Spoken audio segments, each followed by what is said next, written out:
like to call to order the January 11th, 2022 Board of Aldermen workshop. For our invocation, I will call on Reverend Lowe Davis. Please stand, and we will also have our Pledge of Allegiance following the invocation.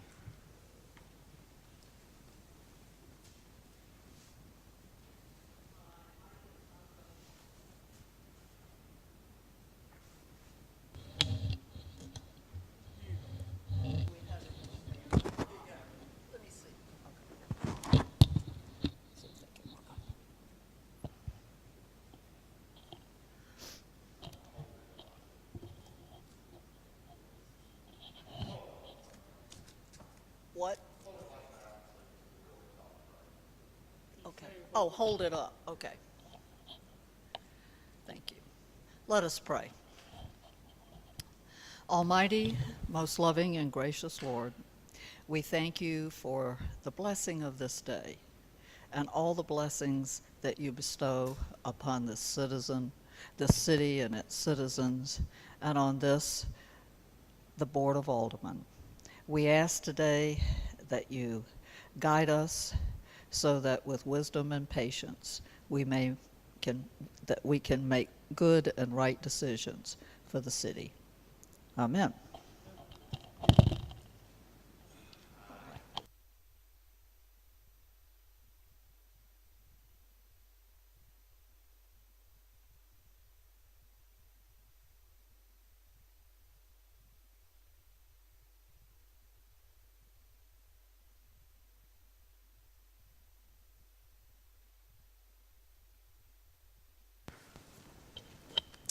Thank you, Reverend Davis. Next item on the agenda is the approval of the agenda. You have it in front of you, and you see that the changes that were made, we will not be talking about pest control at this workshop, but we will be talking about it on January 21st. I'll entertain a motion. Motion to approve by Mr. Lombardi and a second by Mayor Pro Tem. Any discussion? All in favor? Okay, motion carried. Thank you. I would like to have an opening remark, and then the city manager will have an opening remark. I just want to welcome everyone who's in attendance and those who are watching virtually to the City of Southport Board of Aldermen workshop.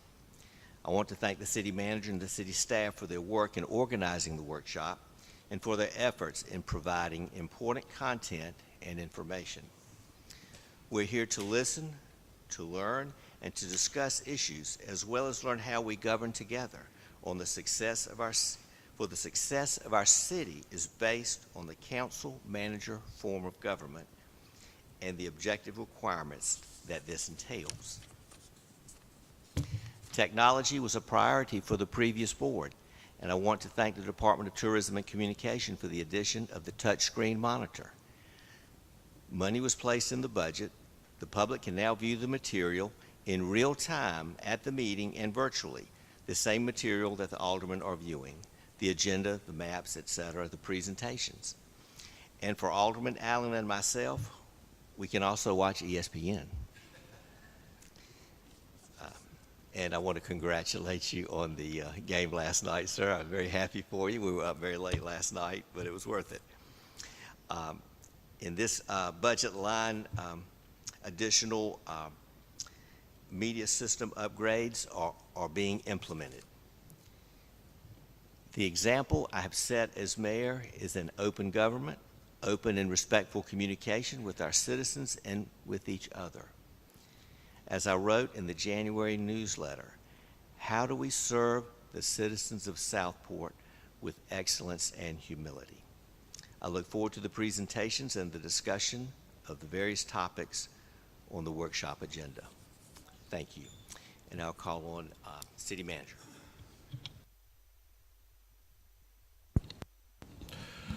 Thank you, Mr. Mayor. I'd like to start out by welcoming everyone to the 2022 Board of Aldermen Board Retreat. Thank you to everyone for taking time out of your busy schedule to attend this important workshop. we have a lot of work to do. We have a lot of important decisions to make that will set Southport on a prosperous and sustainable future. The City of Southport has several areas of concern that have been identified and must be addressed. These concerns include road repairs, stormwater issues, water and sewer infrastructure to include lift stations, shoreline stabilization, and erosion control. Dredging are just a few of the items that need to be discussed. The city must address funding issues and opportunities to pay for this infrastructure improvements. Many of these funding opportunities will be discussed over the next several weeks. To be true visionaries, the city leaders must not only look at short-term goals, but must also look out over the horizon to determine how to position the city for the future. We must be strategic in our approach. To do this, we must embrace positive change. Sometimes change can be difficult. People often think of change in terms that the city will lose its identity. That couldn't be further from the truth.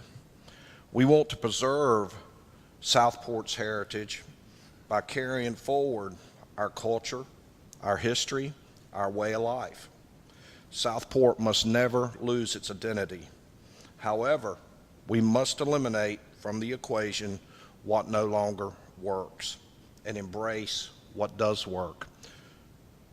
We want to bring our history and our culture forward and into the future.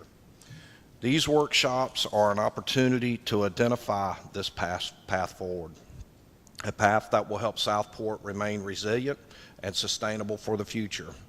I hope you find the topics we are going to discuss over the next few retreats helpful. Today and the meeting on the 21st will be more about discussion, thoughts, exchanging ideas of how we're going to move Southport forward. Again, thank you all for attending. And at this point, I would like to turn the first part of our presentation over to Ms. Dorothea Dutton, our city clerk. Thank you.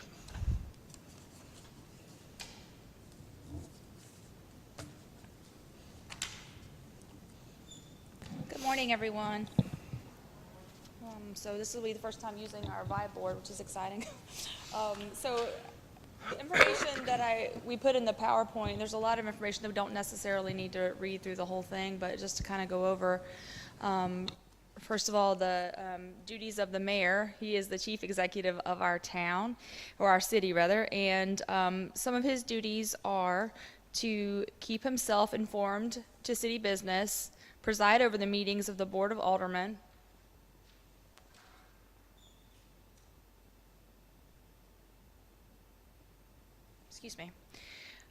to call the special meetings of the board and also emergency meetings, to sign all the contracts, ordinances, resolutions, and other required documentation as authorized by the board, to appoint all committees and outline their duties under the general direction of the board, make recommendations to the board concerning affairs of the town, to represent the town at ceremonies and other official occasions, and perform other duties as authorized by the general statutes, town charter, and the town code of ordinances. Of course, Ms. Karen Mosteller was nominated as our mayor pro tem this year. She serves in the place of the mayor if he is not able to attend the meetings. There's no fixed term of office, and of course, she designates over the mayor and takes his role as far as signing documentation if he is not available. For the Board of Aldermen, welcome to our new board members. Excited to work with you over the few years coming. Some of your responsibilities would be granting any additional powers and duties. So you would authorize the mayor or the city manager to act on the decisions that you all have made, organizing and reorganizing the government, to create, change, abolish, and consolidate offices, positions, departments, boards, and commissions, establishing the general framework under which the government can meet the needs of the community, appointing a mayor pro tem to serve in the mayor's absence, and appointments to various boards and commissions such as the Planning Board, Board of Adjustment, Parks and Recreation Committee. According to the School of Government, I just wanted to put in here the best practices for governing boards.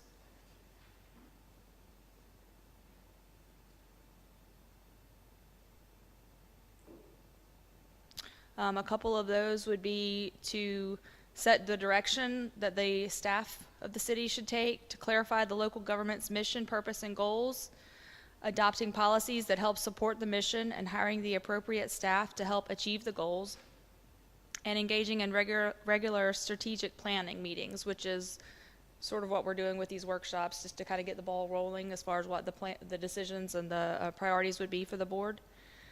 The governing board acts as an entire body, not as individuals. So focusing its discussions by using clear and consistent rules of procedure and planned agenda, understanding the board's legal and ethical responsibilities, and making sure the public understands the decision-making power rests with the majority and not with any individual board member.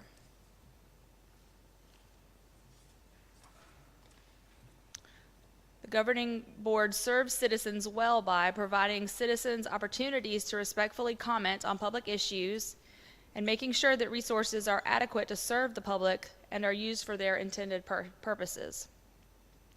The board freely gives and seeks feedback by inviting constructive feedback to improve its own performance, regularly reviewing and monitoring the local government's finances, programs, and services, which is why in your board packets you also received all the department reports, so you can keep abreast of all those departments as well. Annually setting expectations for itself and assessing its own performance. The governing board respects the role of the manager by channeling communications appropriately to the manager or the other responsible person, depending on employees to respond to citizen concerns and complaints fully and expeditiously, expecting staff to make independent and objective recommendations, respecting the professionals who work in local government and following appropriate protocols for interacting with staff, refraining from publicly criticizing an individual employee because of the difference of interpretation or perspective.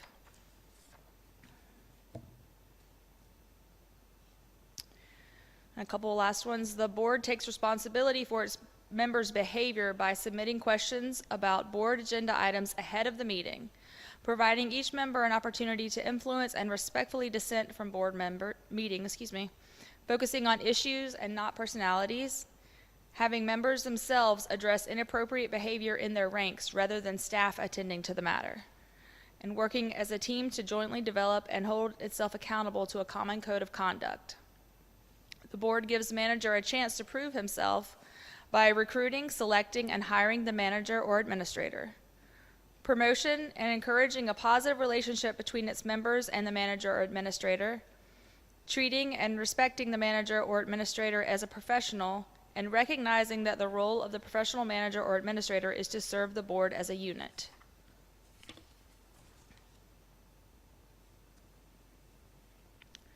The board works with the manager to function as a high-performing governing body by looking to the manager or administrator for assistance in things like clearly defining roles and relationships, operating in a culture of values and ethics, and setting clear rules and procedures for meetings. Having the board chair and manager or administrator orient new members to the governing board and providing expectations, and working with the manager or administrator to promote behavior that encourages citizen confidence in the local government.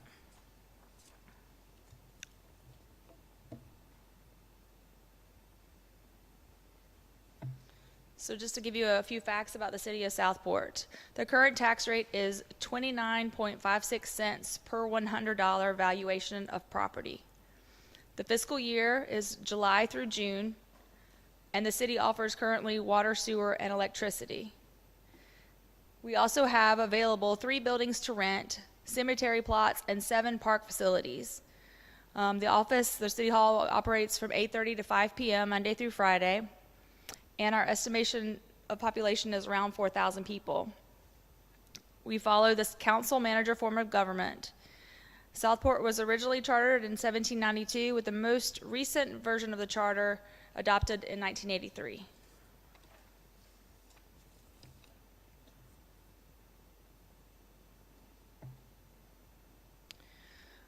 General Statute 160A, 142, Section 2, states that the city manager shall direct and supervise the administration of all departments, offices, and agencies of the city, subject to the general direction and control of the council, except as otherwise provided by law. So that means the board directs the city manager to act, to take action, and instruct other staff members to take action. The model city charter, written by the National Civic League, specifically warns against the board interfering with administration. Communication between the board and employees is welcome, but directives for action must come through the manager. This type of government was created as a part of a reform to help reduce corruption in American government. So there are a few trends of thought that can really strain the council-manager relationship.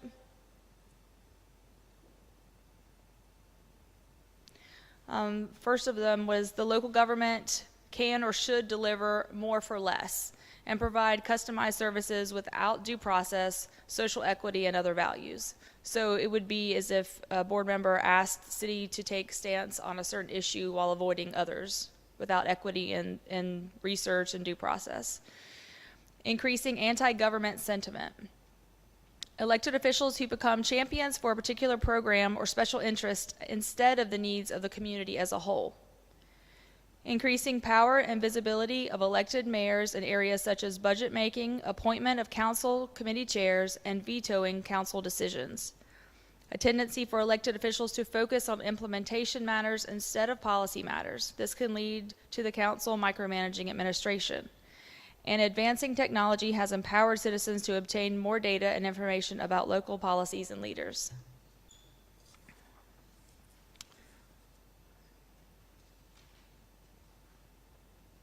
So I included in your packets little biographies of most of the department heads. Of course, Gordon Hargrove is our city manager. He has an undergraduate in political science and obtained his master's in public administration in 2018. He is also a certified zoning official, a graduate of the municipal and county administration course, and is currently completing his certified public manager course through the Carl Vinson Institute of Government at the University of Georgia. He and his wife Sherry have one daughter and 2 dogs. And he divides his time, of course, here in the city of Southport during the week and Garner with his wife on the weekends. He enjoys fishing and playing with his dogs.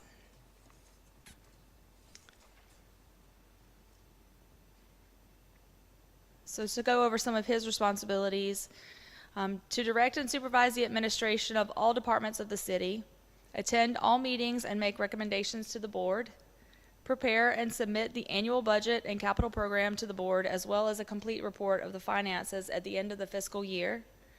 Appoint, suspend, and remove all city officers and employees that are not elected as needed. Ensure that all laws of the state, charter, ordinances, and regulations of the board are faithfully executed within the city's jurisdiction.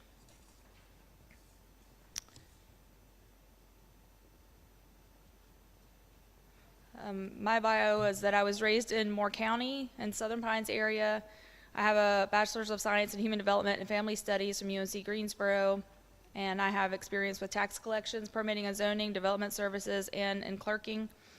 I'm a certified notary, a certified floodplain manager, certified zoning official, and I would like to work towards my master's municipal clerk designation, and I also would like to go back to school to get my master's in public administration.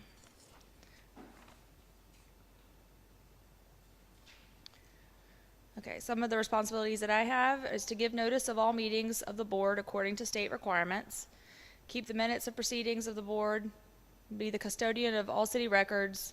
I serve at the pleasure of the board, but the position is one that is required by state law. Research various codes and make suggestions for ordinance changes. Research annexation requests and ensure that approved annexations get reported locally and to the state. Any other duties that may be required by law or by the board. Attend all board and committee meetings as needed to ensure consistent communication, and coordinate with the communications department to make sure that all notices and information are posted on the website and social media accounts. Our finance director is Melanie. She has been with the city for 7 years now. She's actually unable to attend today because she is helping to set up our new time clock system for us and payroll plan, or payroll system. She has a bachelor's in accounting and computer science from UNC Wilmington, and she is a certified public accountant.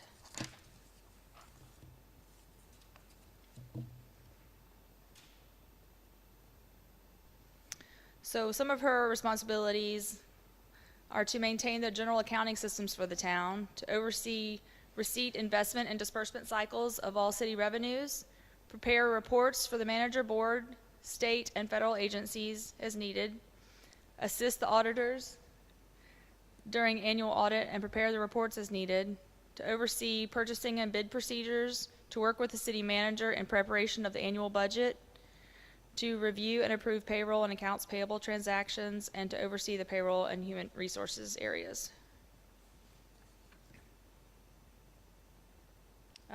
Also, just to go over the names, we have Teresa Parker Mosley, that she's the human resources technician and payroll clerk.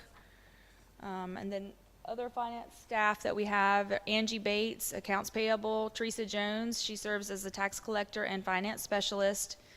Amity Foreman and Pam Hill are both new to the city. They are both customer service and utility billing. And then Katie Boyd is our FEMA coordinator and accounting technician.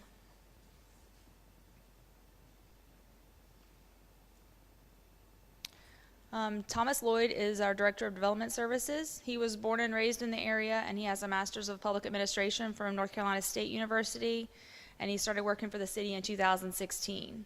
He's a certified floodplain manager and certified zoning official.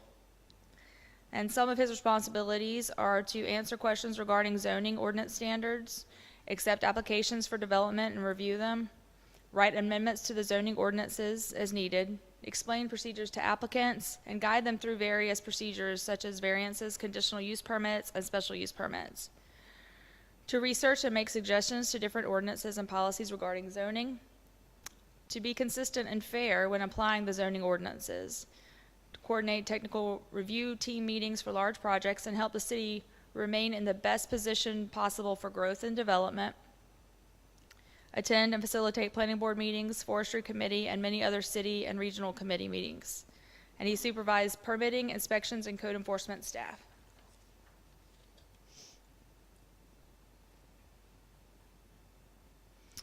Tom Stanley was scheduled to review the integrated pest control plans, but he will be here on the 21st to discuss with you. He's our public services director, which actually includes many different departments. He has worked for the city of Southport. Well, he took over the director position in 2020, but he has worked with us for a few years now. He has several certifications, and he is in charge of streets, facilities, the garage, and water, sewer, and electricity. So many different things.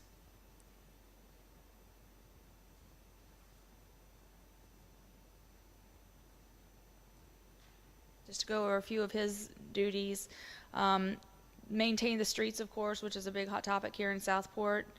To install the holiday lighting and decorations. Maintain the sidewalks and right-of-ways. Maintain the city's stormwater systems and tree removal. Coordinate and oversee contracted services on city properties. So all the work that we've had done at City Hall, he was in charge of coordinating that. Janitorial service to all the city buildings and public restrooms. For the garage, he maintains or is over maintenance and repair to all city vehicles, fleet vehicles, and equipment. He also coordinates and assists with other city departments to accommodate special needs requests and completes work orders for the residents of Southport. For water and sewer, he is in charge of installing the taps for new customers, investigating and remedy backups and leaks, conducting site visits to discuss installation, fire flow testing if needed, collecting samples and completing mandated reports, identifying areas that need repairs or upgrades, reviewing subdivision and site plans to give comments back, review and discuss water policies and rates. He is in charge of inspecting irrigation systems and backflow devices.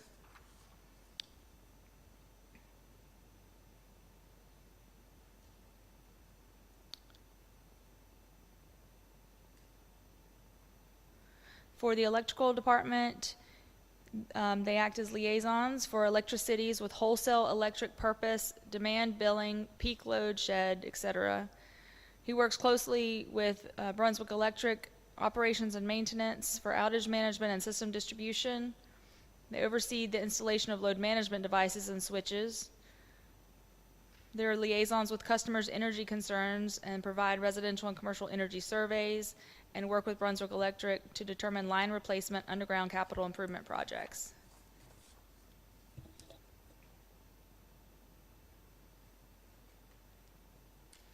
Next is Randy Jones, our Director of Communications and Tourism. He is, of course, a native of Southport, and his family roots go back over 200 years. His studies include radio, television, and motion picture production, and now he holds certificates in grant writing, public information, and recently completed the Executive Certificate Program for Nonprofit Management Leadership from Duke University. Prior to working with Southport, he worked in entertainment production, casting and marketing, hospitality, and as a travel agent. He worked with Southport as the Director of Tourism for 10 years, and then he accepted his position in Hendersonville. He has also worked for Downtown Raleigh Alliance and Marketing and Special Events Director for Old Baldy Foundation. In 2015, he was asked to return as the Interim Director for Tourism and eventually accepted the role full-time. He also serves on the Old Baldy Foundation Board of Trustees of Dozier Hospital and is the chair for the North Carolina 4th of July Festival. He continues to help support multiple nonprofits and organizations that help enhance the quality of life in the region.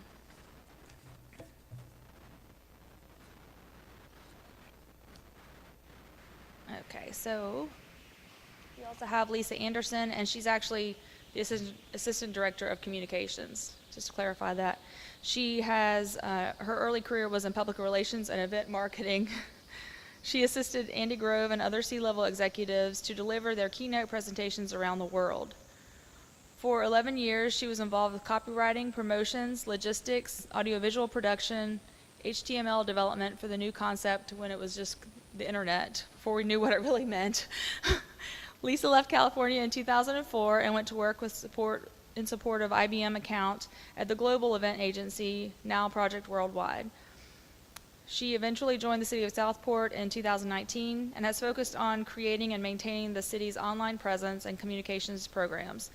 This role has allowed her to serve the community while tapping into the various skills she developed in her corporate career. She has a certificate of web design and is a member of the Government Social Media Association.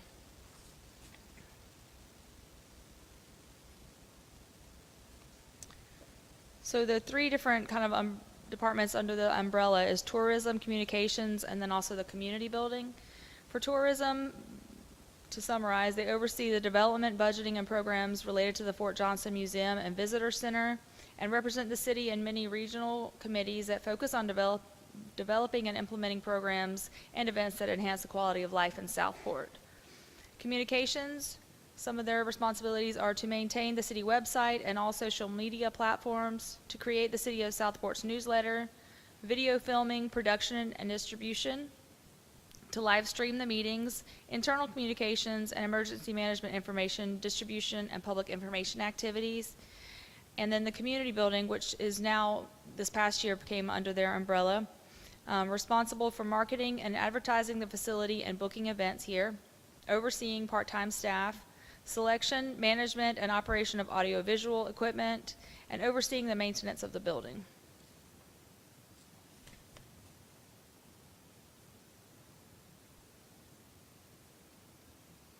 The police department, of course, Todd Coring is our chief.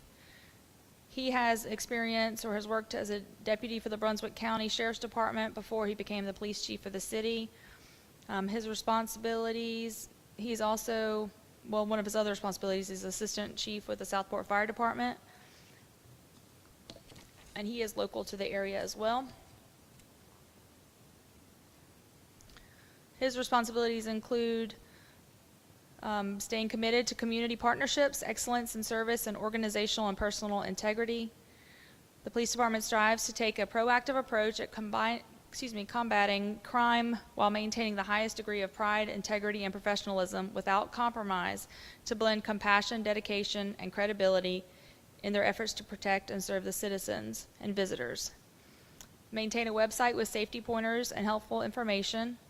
They investigate when crimes occur and when otherwise necessary. Report all criminal activity to the state as required. Maintain records of all criminal reports. Provide mutual aid as needed to other local offices and the sheriff's office. Disseminate urgent information as quickly as possible. They perform residence checks and patrols of the city in the city limits, school traffic organization, and they have a community presence and attend a lot of the community events.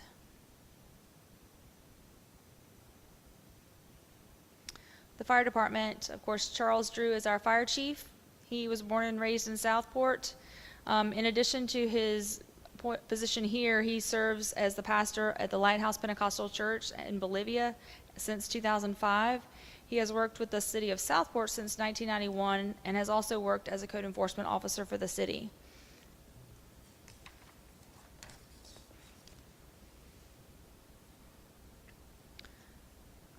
So their department responsibilities are providing outstanding fire services, emergency roadway obstructions and assistances with medical calls, smoke detector installation upon request, provide service within the Southport Fire District and mutual aid upon request or as needed depending on the incident, attends community events to provide information to the public, assists with other city departments with special events, plans and policies review and makes recommendations, participates in the 4th of July parade and Christmas parade. They maintain and work towards lowering the current ISO rating, which is insurance services rating for the residents here, and they assist with training organizations on first aid response, and they also maintain their fire department and living spaces.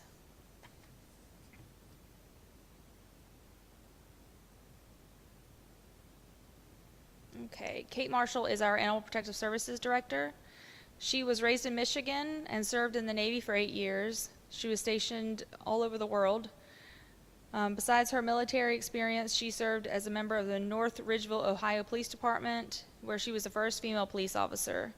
Then she transitioned into more veterinary work, working as a humane officer for the SPCA, and has over 10 years volunteering as a firefighter and EMT in Ohio. She's lived in Southport since 2016, where she worked as a veterinary technician for River Road Animal Hospital until 2018 when she accepted the position here with the city.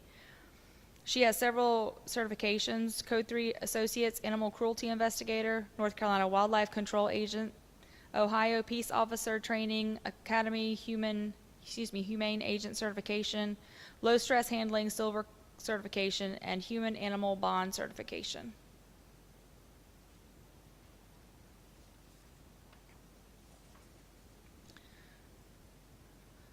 So Kate, she works to enforce the state laws and local animal control ordinances.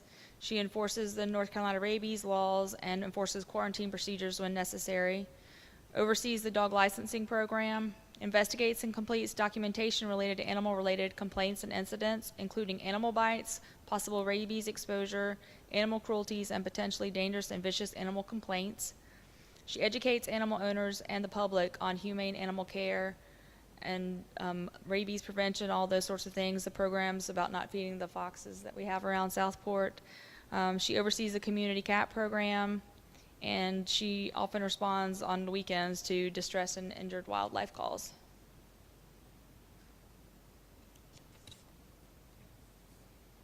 Heather Hemphill is our Parks and Recreation Director. She's from Wilson, North Carolina, and graduated from North Carolina State with a Bachelor of Science in Parks, Recreation, and Tourism Management. And she has worked in the industry for 28 years, a lot of experience. She is married to Brian, and they have 3 children. She has several certifications as well: American Red Cross Certified Lifeguard Training Instructor Trainer, Certified American Red Cross CPR First Aid and AED Instructor, ARC Certified Water Safety Instructor, Certified Parks and Recreation Professional, and Certified Playground Safety Inspector. And I just wanted to give an overview of a couple of the boards and committees that we have in Southport. The Planning Board shall consist of up to 7 voting members, which would be 5 members and 2 alternates. 1 is inside the city limits, and 1 would be an ETJ representative or alternate. Shall serve as an advisory board to the Board of Aldermen on matters involving planning, zoning, and development, including but not limited to the creation of comprehensive development plan for the city and ETJ, action on any zoning, site plan, or development requests, action on any subdivision requests, and consideration and development of zoning amendments. The planning board may work with the board, staff, residents, businesses, and community leaders to seek public input prior to the recommendation. The planning board shall occasionally make presentations to the board and give updates on all its activities.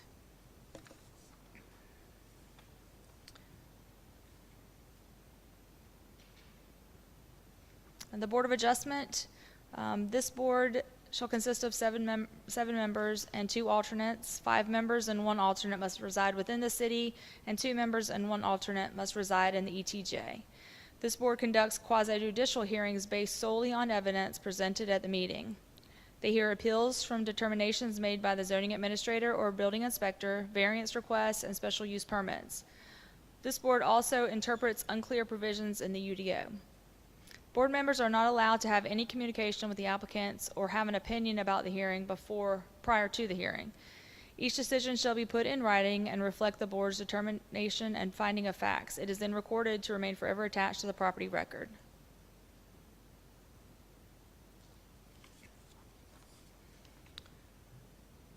Okay, just to go back to some more facts for Southport. It's approximately 3.8 square miles. It was established in 1792 under the name Smithville. As we know, Smithville was the county seat from 1808 to 1977, and it was renamed Southport in 1887 in an effort to promote the city as a major shipping port. The median age is 55.8 years old. For every 100 females, there are 82.7 males. The median income for a family is $52,917, but the average income is $87,076. And of course, some of the films that were made here is I Know What You Did Last Summer, Weekend at Bernie's, Crimes of the Heart, A Walk to Remember, and Safe Haven.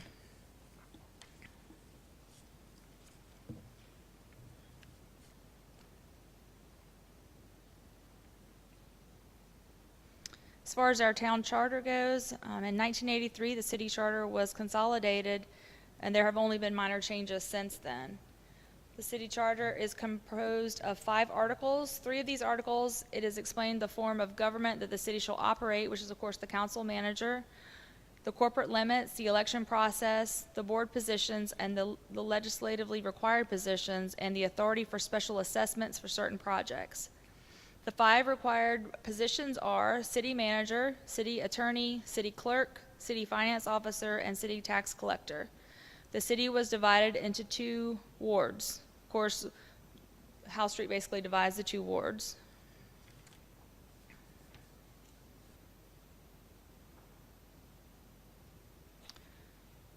The city of Southport proposed budget, this is using last year's figures or last budget. You can see the division between all the departments for a total proposed budget of $29,922,013.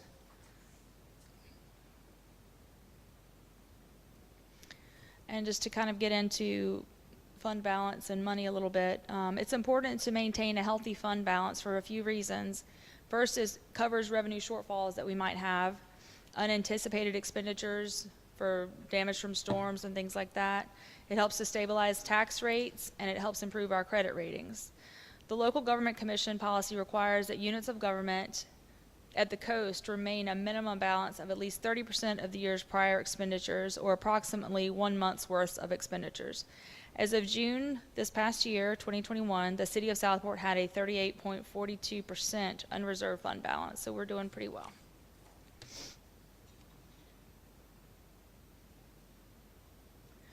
Just to give you a breakdown of our general fund budget for revenues, ad valorem taxes is only 10.3%.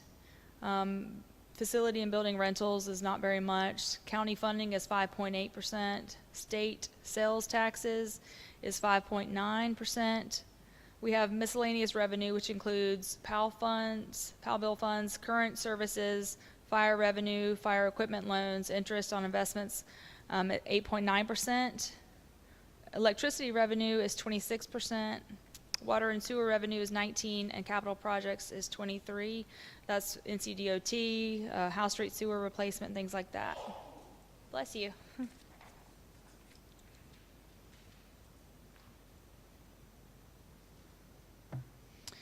So as identified last cycle for our projects and goals for the city, The ones that were identified as priority would be continue to update the Unified Development Ordinances as needed, road improvements, sidewalk improvements, to locate and repair weak points in existing infrastructure, market the community building to increase profitability, update the water and sewer rates to account for the increase in charges from Brunswick County, develop and implement the pedestrian corridor at the Yacht Basin, to further discuss the utility merger with Brunswick County, to select and implement the streetlight policy, develop an integrated pest management plan, carefully review all development projects, particularly larger projects like Indigo Phase 2, work with NC 211 with the widening project, DOT with the widening project, improve communication between the city and the public and inside the organization as well, and improve the audiovisual and technology capabilities at the community building and for the agendas, which we will be going to the tablets very soon.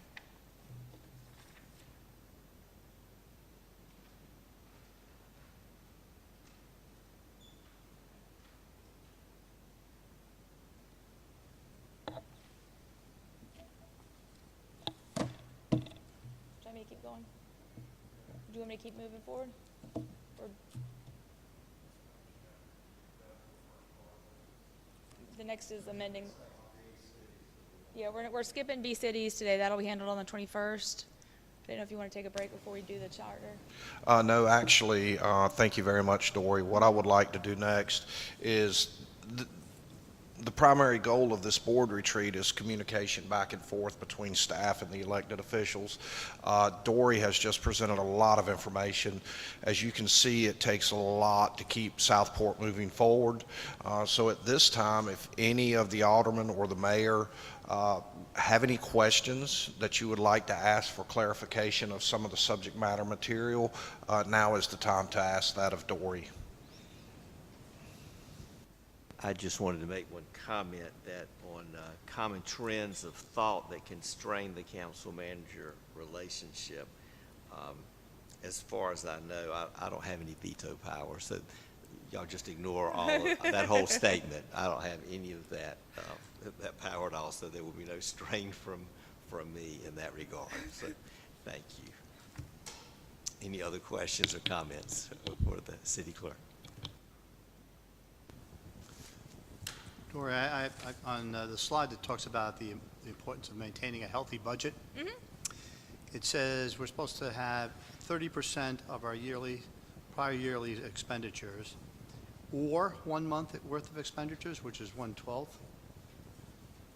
Or is that? I just followed the information that I was given. I'm not sure why the difference is 30 years.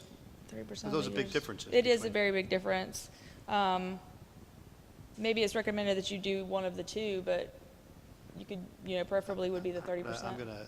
I'll find out. Robert has a much younger mind, so he may have remembered. I think it went like from 8%. It was really a wide gap between 8% and 30% that you could have, but I didn't remember any penalty if you don't do it, except that it probably goes against your bond rating for good government. Is that your recollection? Right, okay. And it could be also the minimum balance at 30% for coastal communities is recommended. Otherwise, it could be 1 month of expenditures. No, I mean, that could, yeah, you're right. Yeah. The coastal communities had a much higher expectation. yes, sir. Thanks.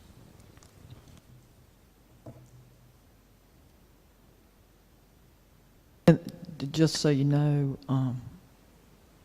Alderman Alt, in the past we have gotten letters from the LGC that said we did not have the 30%. So that's sort of their threshold for coastal.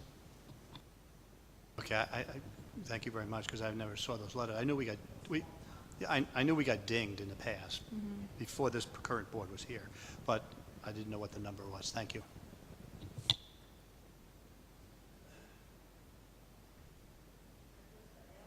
We are out of the woods on that now, right? We have been since last year. We are out of the woods on that right now. If you'll recall, during last year's board retreat, we were sitting at significantly higher than the 30%, and I recommended to the board that we take some of that excess and put it into our capital improvement fund, which we have strategically used to make improvements around the city. So yes, we are doing very well in that regard.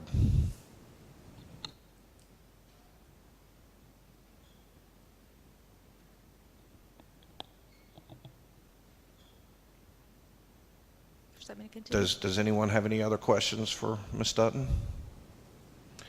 Dory, thank you very much. Would y'all like to take a 10 little quick 5-7 minute break and carry on with alderman statements? We're a little bit ahead of a schedule, so Mayor, I'll let you make that call.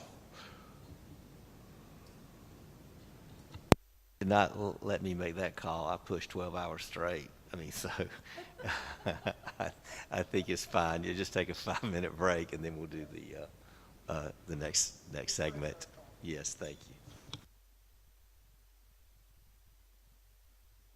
Much.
All right, thank you. And we will continue on our agenda. Item F, and this is the mayor and alderman visions. You'll have 10 to 15 minutes each to state your vision, thoughts, that type thing. I'll start off, and then we'll just go around the room. We'll start with, after I complete my few remarks, then we'll start with Madam Alderman Lowe Davis, and we'll go around the room, and we'll end with Mayor Pro Tem Mosteller. You've already heard me talk about the vision of Southport. I have a document on the website from 2020. I just recently released a video, and so I just want to briefly hit the highlights of that. I'm not going to repeat the whole thing, but I use the acronym VISION, and V for Southport. To me, it's vibrant, and I'll just use just a couple of examples. The July 4th festival is coming back to Southport, and we're looking forward to the fireworks and the parade. And the city will assist in every way we can, and how fortunate that we have Department of Tourism Randy Jones as the chairman. So we'll be working together, the city and the Southport Oak Island Chamber of Commerce, to bring this back to our city.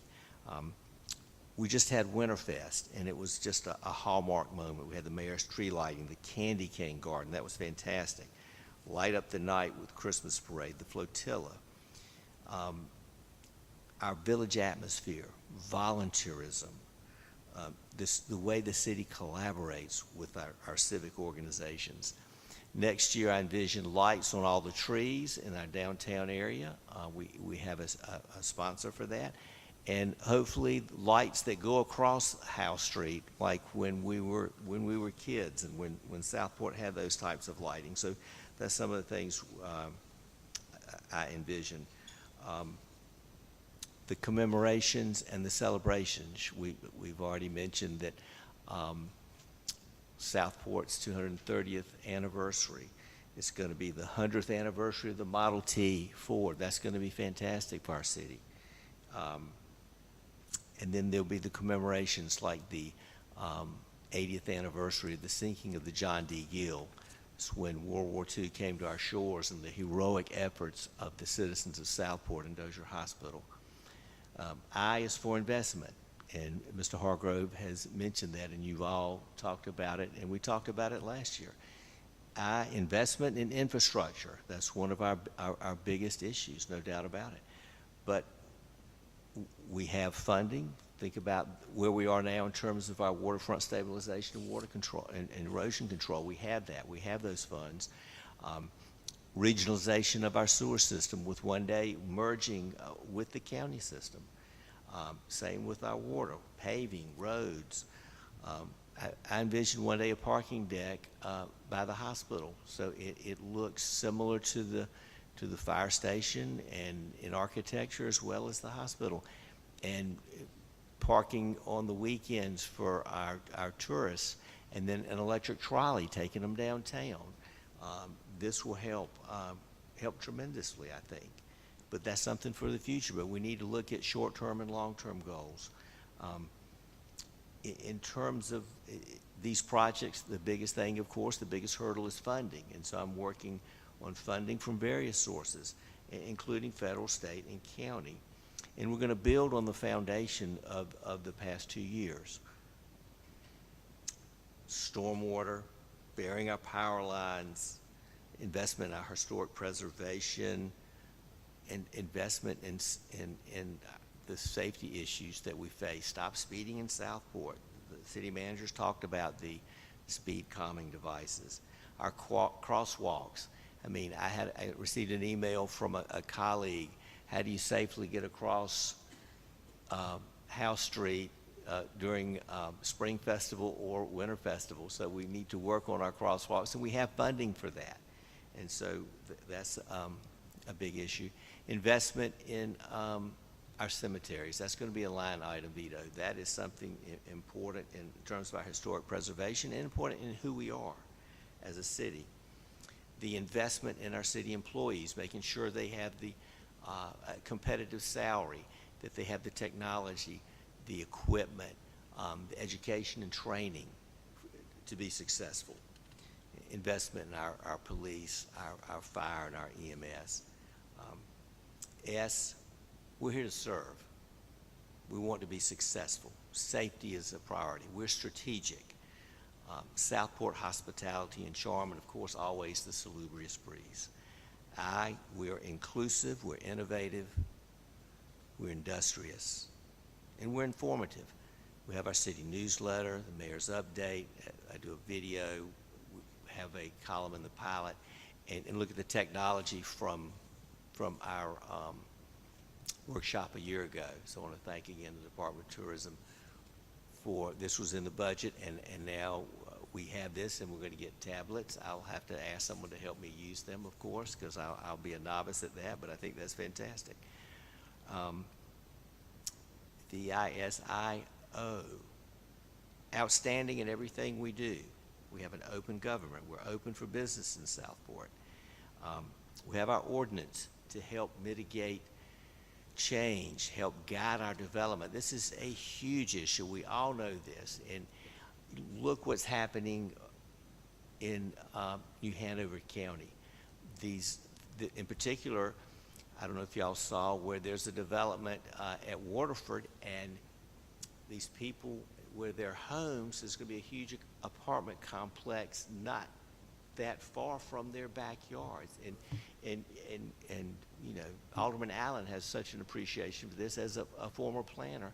And then look at what they're going to, the attempt to put a development beside the battleship in that area, these pristine marsh. So in Southport, we protected the yacht basin in that marsh, and we have developments coming in. So we use our ordinance. We have the planning board, the Board of Aldermen. We have public hearings, public comment. It is a process. And so we're not alone in this development of Brunswick County, Southport. It's all over, the Southeast in particular. And so we'll work in cooperation with our Brunswick County commissioners in terms of our infrastructure funding, against state, federal funding as well. Unfortunately, is also for Omicron. And Southport has risen to the occasion, and we will continue to work through this pandemic. And N is for neighborhoods. We have wonderful, unique neighborhoods all over the city, and it's what gives us our village atmosphere. Tourism is our economic engine. Protecting our environment, my public health background, I envision the health of our city and our citizens is so important. The overall vision, as I've said many times, the enhancement of the quality of life, the preservation of the human spirit for all our citizens. So if our citizens or any of the board want to see further detail, they certainly can go to the website and the video I recently released.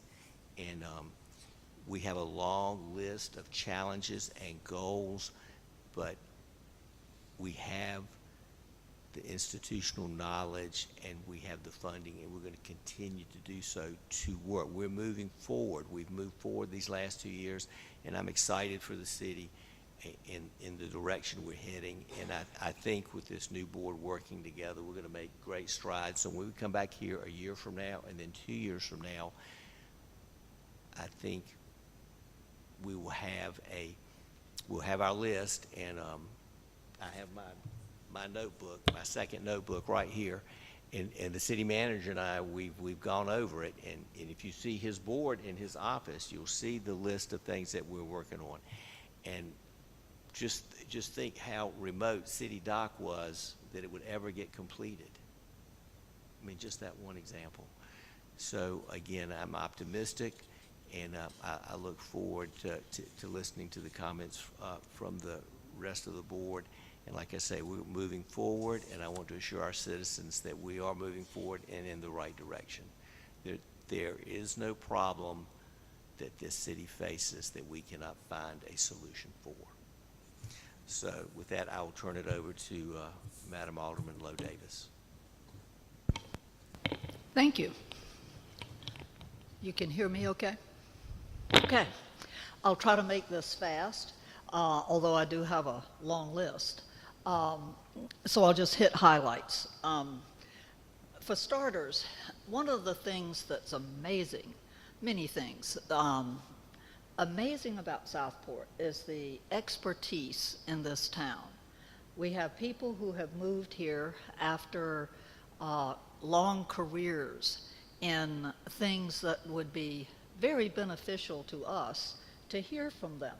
And to that end, I would like for us to start thinking about more ad hoc committees to address some of our issues.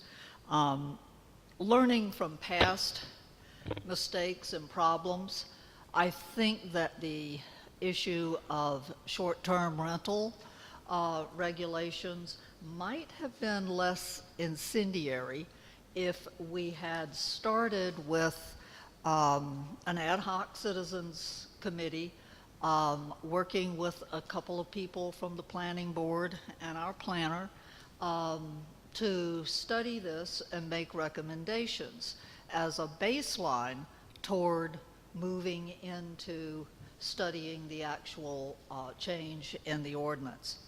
The Yacht Basin and Brunswick Street, we've obviously got to revisit that, and I would hope that we could reconstitute that committee with more citizens in addition to the existing committee. I know the bigger the committee, the more likely we're going to have something unwieldy, but at the same time, there are a lot of people who felt left out of that process. I'd also like to see us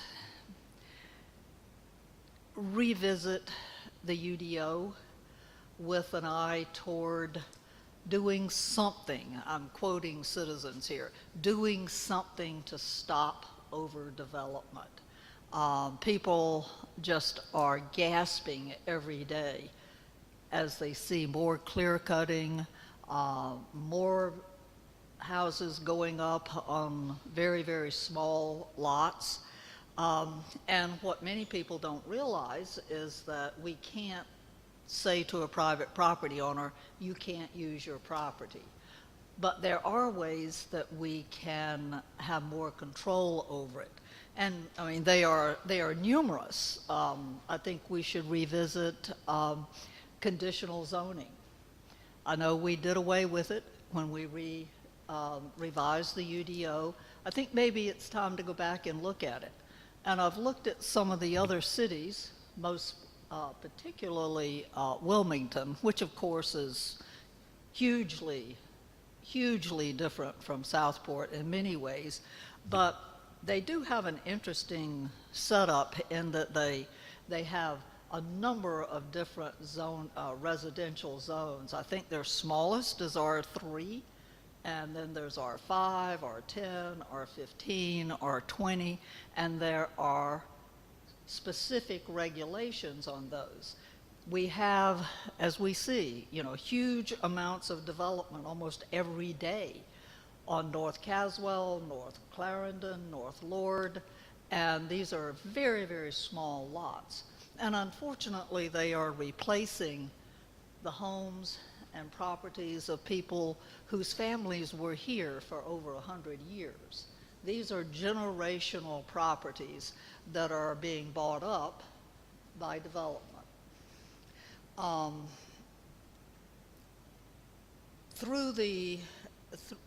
Not so much through the UDO, but through, let me rephrase this. Alderman Mosteller and I together attended a League of Municipalities training on affordable housing and affordable rentals. And we are well aware that we can't tell a developer, you've got to build affordable housing. A developer's going to build what a developer's going to build and what makes sense. But there are ways to encourage it. And I think conditional zoning would be one of those possible ways. With the, if we relook at the UDO, and I know we probably can't afford to do that this year because we would have to pay for expertise and a consultant, but I really would like to see this on our agenda for next year. It's come to my attention through a personal issue that existing lots we don't have very much control over what happens there. We know that on Stewart Avenue, for example, there was a lot almost entirely paved, and it has caused massive flooding on the street and to neighboring properties, and we can't do anything about it because we don't have any restrictions on that because it's an existing lot. It's not a subdivision. We've got some good controls on new subdivisions, but on existing lots, we just have to say, we're awfully sorry, we can't do anything about it. The city manager has mentioned to me something that I think would be a really good idea, a lesson learned from the election campaign, a citizens academy. The city clerk did a really good job of giving us an overview of city government, but I don't know how many people will look at that. I don't know how many people will see it once we put it up on the website. And this again would be something that that volunteers would do, and I would volunteer to help put it together. Kind of an Our Town 101. It's very clear from what happened in the campaign that people have no clue what the mayor can and can't do. They don't realize what we can do and what we can't do. The idea of, who hires and fires, who supervises, who chooses this, who chooses that. It's astonishing how much people don't know about our form of government. Just as an example, state roads, all of the major streets and arteries in Southport are not ours. They're state roads. And almost everybody I ask who has moved here from elsewhere does not realize that there's no such thing as a county road in North Carolina. It's us or the state. And we know how how sometimes the state's not the best best steward of state roads. But all of our major streets and roads are state. So we are at the bidding of the State Department of Transportation. These are things that it's good if people understand that and then can spread this information to their neighbors and to others.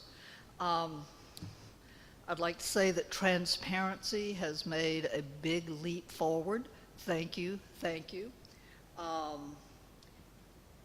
I hope that today's presentation will be up on the website very quickly, right? The charter, when we get to the part where we are down on the agenda where we're talking about on page 46, extension of mayoral term, let's also talk about whether we want to continue having voting by wards, whether we want to divide the wards into east and west or 1 and 2, and how we want to go forward with that. We all know that there is an enormous amount of confusion on that every election cycle.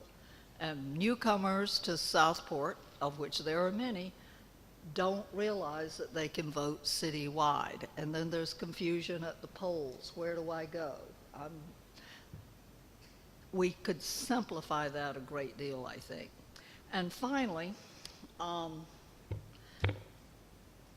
conservation easements might be a solution to preserving some of our open space.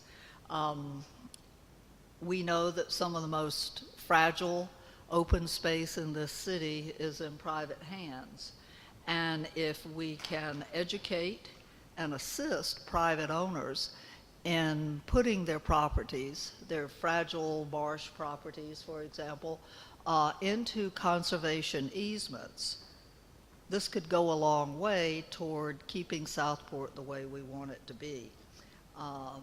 There are a lot of advantages to the property owner to doing that, and a lot of people don't know what those are. One final thing we were talking about, Mr. Mayor, 4th of July. It is possible to have almost silent fireworks. And I hope that we will encourage the 4th of July committee to look into that.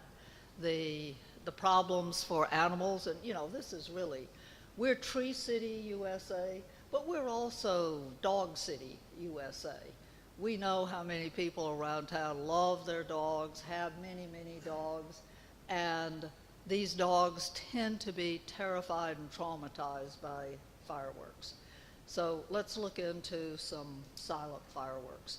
There are a lot of other things I had, but it looks like that in our projects and in our discussions as we go forward, we're going to address those. So thank you very much. Thank you. That was a great discussion.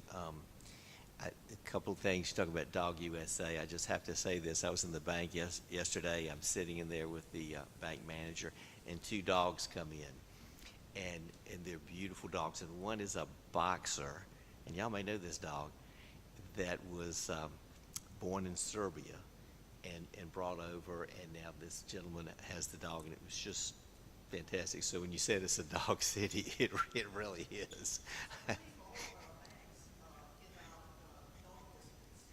So, and the issues that you bring up, expertise that's in this town to, again, our stormwater issue is just relentless. It has to be a global, and we've talked about that, a global solution.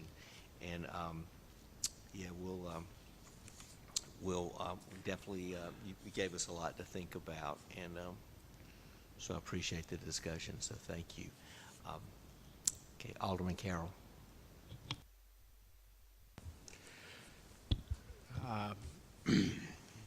I'm humbled by this experience. I'm grateful to be here beside all of you. And, you know, throughout the campaign, I talked about some important issues, infrastructure, which we've already heard this morning, fiscal responsibility, which we've talked about and will continue to talk about. It's important for our city to be strong financially while you know, finding ways to make Southport more affordable for the people that live here.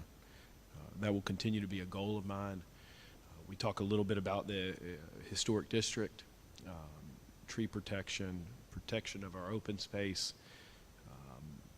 You know, Southport institutions, we've got to protect those. We've got to protect Southport charm. That will be a focus. I've heard it from many people as I went through the campaign process that we can't let that go. I want Southport to be a place where my family, you know, families can feel good about raising their children here. People can feel good and safe about growing old here. I want to work together with this team to keep Southport that way. We're very fortunate to have a board that's focused on Southport. Listening to the people that we serve, I think that's most important. Phone calls. I got stopped in the road maybe a month ago before I was sworn in and asked to have something taken care of, and I made a phone call to Gordon, and the next morning it was done. That's pretty cool. That's exciting. Just listening. We got an email yesterday from Mr. Richardson regarding the kayak launch. Mayor responded, excited about that. That needs to continue to be a focus of ours. And education. I think that is key. If we can educate our citizens on processes and procedures, they might not feel the way they do. They might not feel like they're not being included. They might not feel like things are happening behind closed doors. Things aren't happening. If you show up, if you participate, you'll see that there's a process. That's all I have. Those are great comments. Thank you. And I like the many of the comments, all of them. But how Southport, we want it to be a place where not only children, families can be here, but also we can age in place and hopefully stay in our homes for a long, long time, that we have the services here that are needed. And yeah, the kayak launch, I know that's something we really need to look at, and I've certainly answered Mr. Richardson, and he and many people are passionate about it, and we really need to make sure that happens. It sort of reminds me, Mayor Pro Tem, of the city dock. You know, it's the kayak launch now that we haven't, gotten past that. So we certainly will work on that. So thank you. Alderman Alt. I think it's clear from the last two elections that the people have a desire that the city become, I'm going to use this word that's used a lot but never explained, transparent, and that we have better city processes going forward. I think that the reason why all of us that are currently sitting here, that was part of the reason why we're sitting here. And so with that said, we got some really heavy lifts in front of us in the next couple of months. Whether that's the future livability of Southport due to expansion, or the necessary and lengthy budget process that's going to come up, going to occupy a lot of our time. And believe it or not, this may be a slow period for a good portion of this year right now in the next couple of months. And there's a bunch of things, there's like 7 or 8 things I would like us to at least to consider trying to put on the calendar someplace for further discussion. One, and I'm pretty sure Gordon is going to address this, though, this first one. Has any decision been made as to what the Southport will use the second tranche of the federal government infrastructure grant money for? We got, I'm going to be wrong on the number, $600 and some odd thousand. We got another $600,000 coming in June, I think. And I don't think that's been dedicated to anything. It can be used for a variety of different things. One of the interesting things it can be used for that we learned in our Robert and I learned in our class is it can be used for bonuses to city staff that had to work through and interact with the public during the COVID times. We can actually give bonuses out for that purpose. If your job was to interact with the people, I don't think that means us, but for the city staff. So we have to figure out what we're going to do with this tranche of money and coming up in June.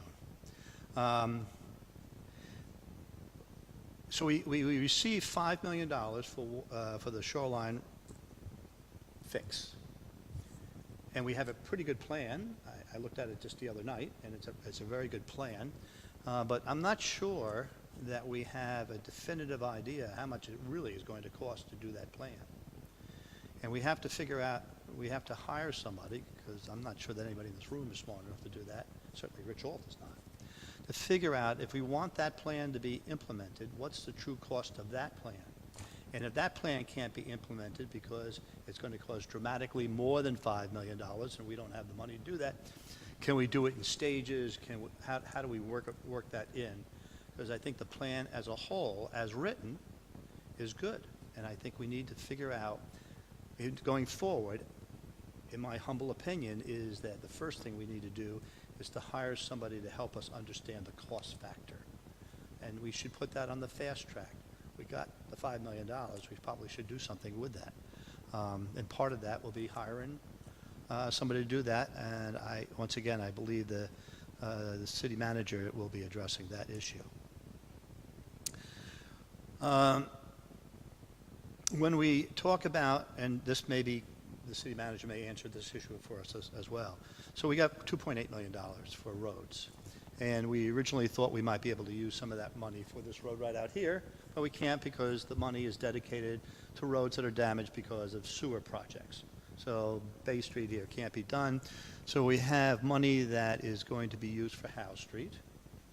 And which is somewhere between, I guess, $1 million and $1.4 million to pave it. And we'll do that when it settles, I understand that. And then we have to figure out what we're going to do with the other $1.4 million. And we can, I suggest we do that in the next 2 months to get it out of the way so it doesn't linger, because we're going to get tied up in spirited debate going forward. And wait till I'm done with this next paragraph, please.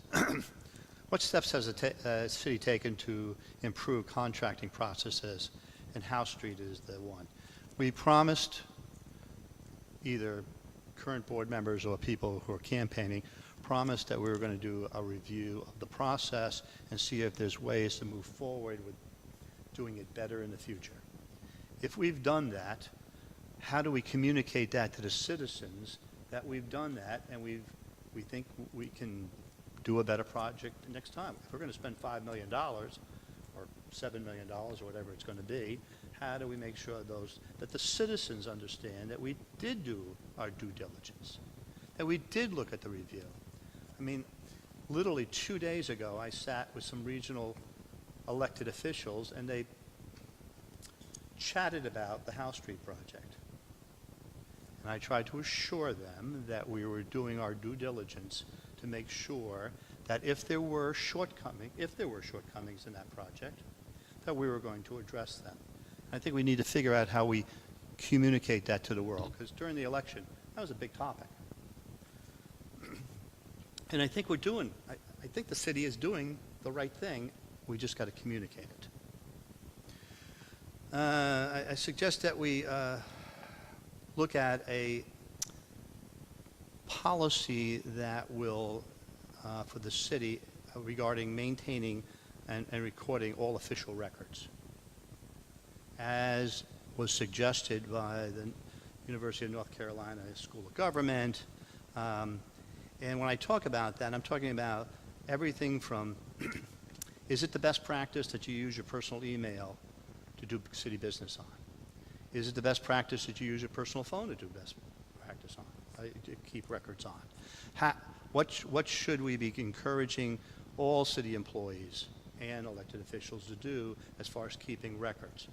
It was clear to me, and I certainly will stand corrected from Robert if I got this wrong, that they were encouraging governments, especially the smaller governments, to ensure that the record keeping is done where they don't have to come and seize your phone or take your email or anything like that, that we pay attention to those things and just guidance on how we should be doing that. I think that's an avenue that we should be talking about coming up. Another question that has came up both during the election and since the election is, how does Southport, or does Southport, have any yearly legislative package that they put together and that they collaborate with the other jurisdictions here, fully collaborate with the other jurisdictions here, and collaborate with our state legislators? I'm somewhat familiar with that from my past history, and it takes a year. From the time that you come up with your idea, to the time you socialize it with the jurisdictions, to you socialize it with the people that are going to be impacted within the city, to you try to convince the state legislators to do something about it, and they have a session that they want to do something about it. That's a years-long process. I don't, if we have that, I'm just unfamiliar with it. If we don't have it, I'm suggesting that we start looking forward to putting a legislative package together that we bounce around amongst ourselves, and then we socialize it. I think, well, in the package, I know it's discussed here, the sales tax. So how do we get the 1% food processing, I guess, processed food tax? And how do we go socialize that? Well, if we don't bring in all the people who make food here and have a workshop with them to talk to them and get their opinion, the state legislature is not going to pass that for us unless we have them on board. And that's the process that I'm talking about. How do we be more inclusive with the people that are going to be impacted on some of these big projects, and how do we do that? I'm not smart enough to know the exact mechanism for doing it, but I think we need to start thinking about that.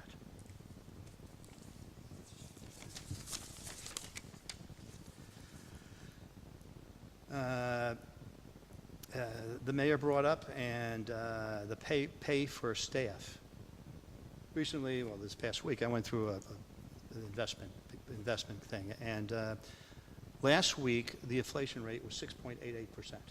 This week it's supposed to be 7.1%. So we haven't had these problems in almost a decade of higher inflation. As you can see, it's going up almost every week now. So we all lost 7% of our ability to spend in the first few months of this year. So how do we work on that? Now, quite frankly, the city is never going to be able to keep up dollar for dollar. That's a given. But how do we look at all the pay within the city? What's the process? How we're going to go do that? And to make sure that the employees know that we're looking at it, and to make sure that the citizens know that we're actually looking at it, because some of their money is going to go towards that process. And I think we need to put, once again, I'm drumming the same drum again, this is the flack time. We need to start putting these things together now. Another thing is that when I looked at all the information that I've been fortunate to have, I noticed that Southport endorsed the North Carolina School of Government's best practices or suggested practices. It was written that the copy that we endorsed in 2010 was written in 2005. There's a fourth edition which was written in 2017 that I'm thinking we might want to look at to see what the delta between the two are. Have they actually made improvements? And if they have, should we move to adopt the new one? Since the practice is there, that we think this is a good idea to use those suggestions.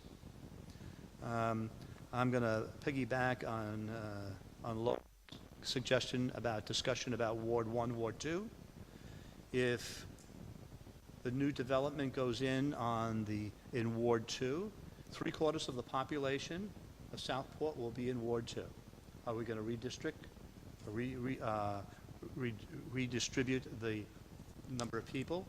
In other words, are 4 or 5 aldermen coming from Ward 2 from now on, because that's where the population is, and 1 comes from the other side? I'm suggesting that's not the way to go. I'm suggesting, and I think I understood Lowe, to say that we should be, the 6 alderman positions should be citywide. Because I cannot figure out right now, if a citizen calls an alderman from Ward 1, and another citizen calls an alderman from Ward 2 for an Ward 2 issue, who's got it? Is it a race to try to fix it, or does the Ward 2 people, should those concerns be funneled to them? Because we just had this recently, and I'm not even sure the 2 other board members know this. But, so there was an issue in Ward 2. When you put 2 or more of us together, the third person can't show up for the meeting. So I was excluded, even though I was called at a meeting. How do we? We need some help trying to. I need some help trying to understand how we do that part. I think some of that can be relieved if we just were citywide. That's what we do. If somebody from Ward 1, I'm from Ward 2, somebody from Ward 1 called me about a concern, they vote for me. I have to go over and talk to them. Well, that could be confusing if I start running down the road with an issue that another alderman thinks, well, it's in my ward, shouldn't I have some input into it? If we're all together as universal, we don't have those issues. So that's another issue that I'd like to at least look about. And I certainly support the mayor's and all of you in trying to figure out where we're going to get the money. I've come up with a a couple of different FEMA grants that I would like Gordon and the staff to look at. Whether they're applicable to us, I don't know, but if we keep pushing thoughts and things that we are fortunate enough to be put in front of us, I think that there's a lot of extra money out there that we can try to figure out how to do some of these projects quicker. And thank you very much. All right, thank you. That was excellent discussion, and yeah, the ward situation is kind of confusing. Where do you vote and that type thing, and should it be citywide? And I think for the most part, if an alderman is called, no matter what district, ward rather, you take care of the problem. If someone calls you from the other side, it's fine. They called you, maybe they have a rapport with you, or that's an issue you've talked about, or not you personally, but in general. And sometimes they call me, and so we all funnel this through the city manager, as we learned today. When there's action that needs to be done, we work through him in that regard, and we. As long as we're responsive, that's the other thing. If you get a call, and if you want to contact a fellow alderman, that's fine. But if you're contacted, that citizen did it for a reason, and just move with it, regardless of what ward that you're on. Funding is important, and any grants that we can get, absolutely. And how we use the money, very important comments there. The $5 million in the plan for the waterfront, we really want to make sure and you may have heard me say this before, and not that I promote chopping down trees, but a famous president said that if he had an hour, he was given an hour to chop down a tree, he would spend 45 minutes sharpening his axe. And so that's kind of what we're doing today. We're planning and discussing, and so when it is time to act, we're ready and prepared. So thank you for that discussion. Alderman Allen.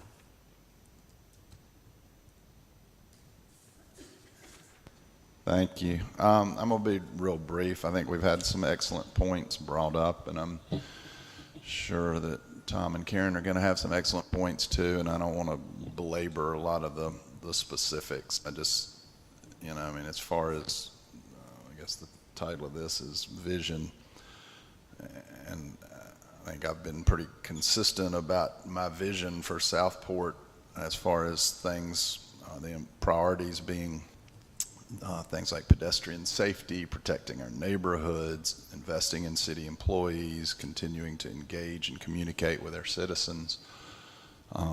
And those remain, I think, a top priority for me, and I think from hearing what's been said so far, they're a top priority for all of us.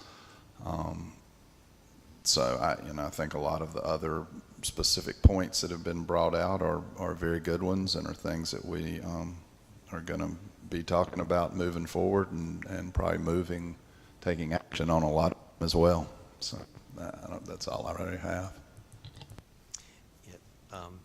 Thank you, and you say it well, pedestrian safety, communicate with our citizens, protect our neighborhoods. I mean, if we just do those three things, we've had a successful year. So thank you. Alderman Lombardi. Yeah, I think you all know what I'm going to talk about. It's been my ambition that the city of Southport be capable of performing all street repairs and in-house, and eventually be involved in the construction and paving needs of infrastructure. And everybody has mentioned infrastructure, which I'm happy about. Road maintenance and related projects have been my life's work. And one of the reasons I'm here is to help initiate the capability of the city to be able to perform these maintenance tasks as we grow. It is evident that street repair has been put on the back burner for a long time. I know that Public Works has made an effort to keep up with the repairs, but without the qualified manpower and equipment, it is futile. We all witnessed what additional traffic on our local streets caused during the sewer replacement, and how difficult it was for Public Works to keep up with the patching as the pavement crumbled.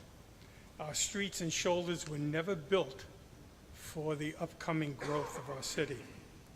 Poorly constructed shoulders add to the deterioration of the pavement and standing water on the pavement that we have so much of.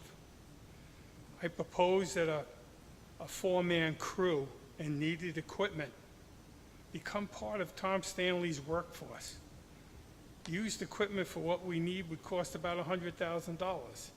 As I said at one of our recent meetings, our pay rates must also be revisited, which I think we're going to do. Once again, to be able to secure a qualified workforce, we have to revisit pay. This crew would primarily maintain our roads and small paving needs and eventually be capable of taking care of almost all of our paving needs.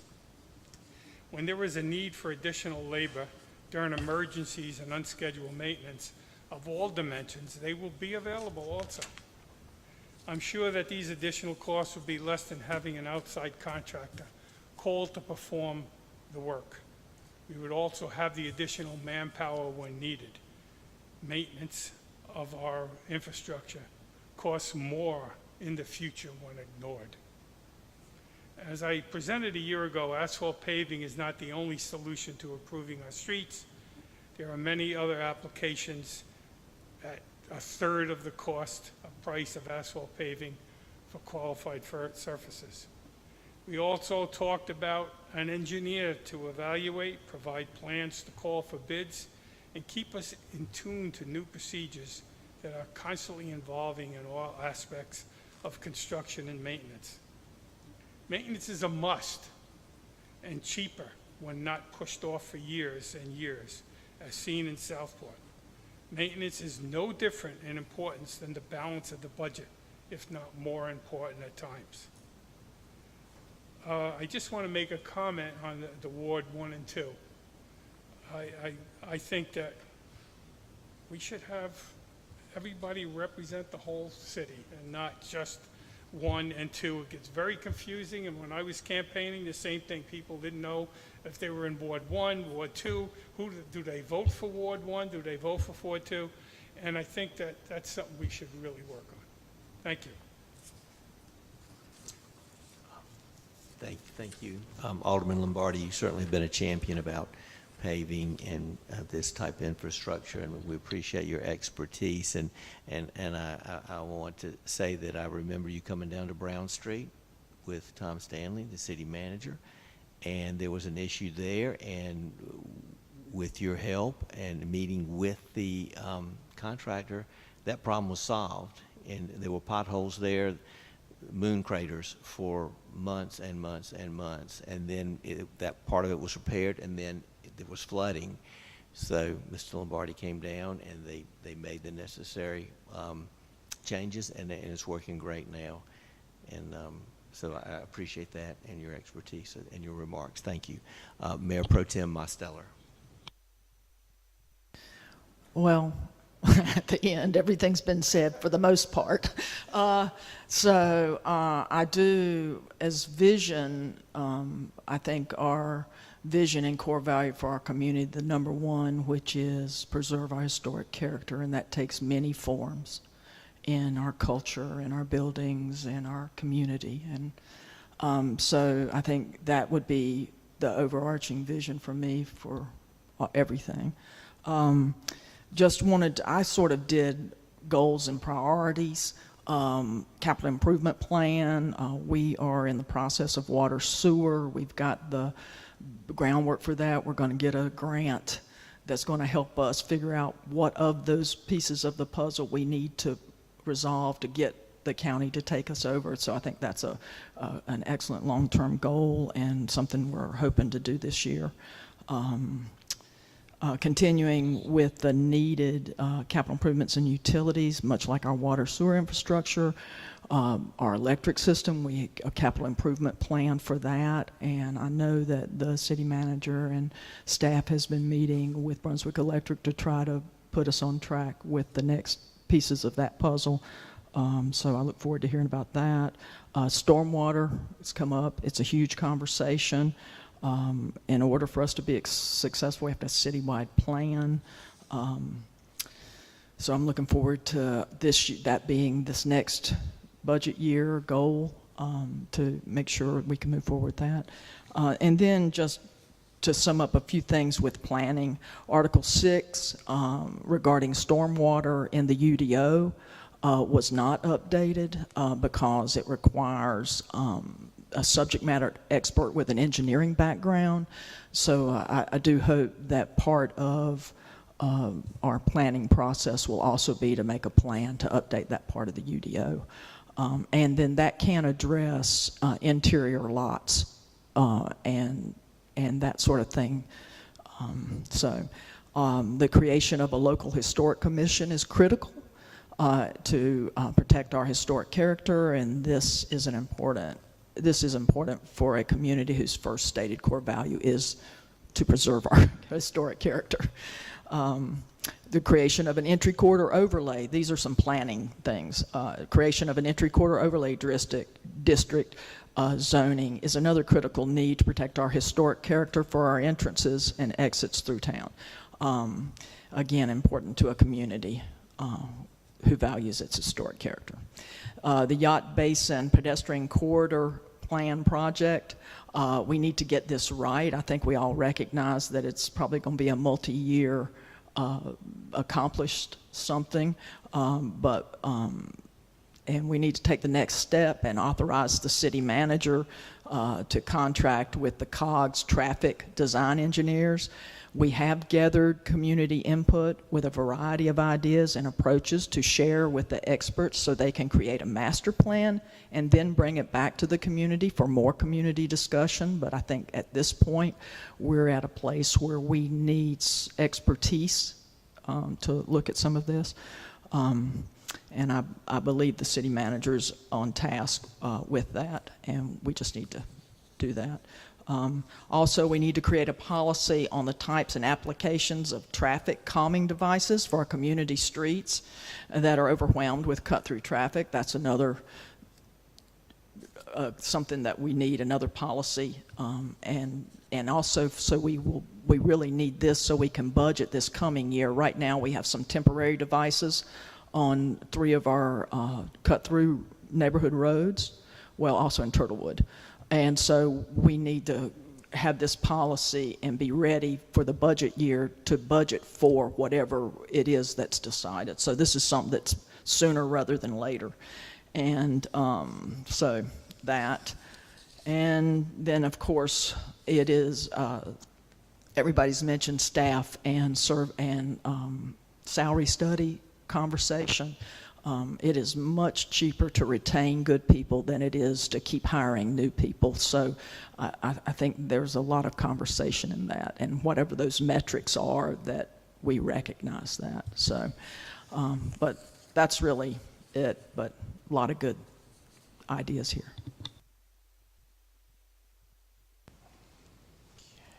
Thank you, Mayor Pro Tem. Go ahead. Wait, sure. I'm sorry. I had one other thing that I lost. That I also want to say that dredging the Yacht Basin is a priority. The iconic view of Southport that's the most photographed is probably the Yacht Basin. And we have the ability, it is primarily the Corps' channel, but they have not dredged it in many, many, many years, and it doesn't look like that. They have so many other priorities because it's just a turning basin. They're not going to, we're not going to get them to be able to dredge it. But I do want to point out that through the state, the Water Resources Development Grant Program will pay for shallow draft navigation channel dredging. Southport qualifies for the 6633 local cost share. The biggest obstacle is locating the spoil, and the majority of the Yacht Basin dredge material would be from the Corps channel, so we're hoping that we can create an arrangement where you have to get permission from the Corps in order to put on the spoil island that's adjacent. And so there's some steps, and I'd like us to make this a priority. The Lockwood Folly, if you look at the Stateport pilot articles I think back in May of this past year, it was identified that it was really reaching a critical situation. And then 4 months later, they had it dredged, and they did it through this shallow draft funding. And then Brunswick County also paid for half of the local match. And so I'm wondering, since this is, the yacht basin is clearly an economic engine for Brunswick County, and so I'm hoping that maybe we can get them to contribute to that.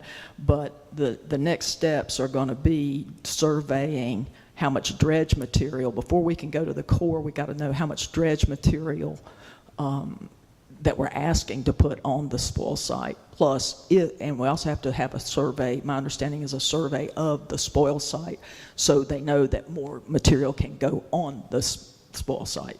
So anyway, I would just like to hope that we move that forward. This is really important. It's silting in. If anybody's down there, boats are in the mud in low tide for quite a while during the day. So this is something that needs to be done.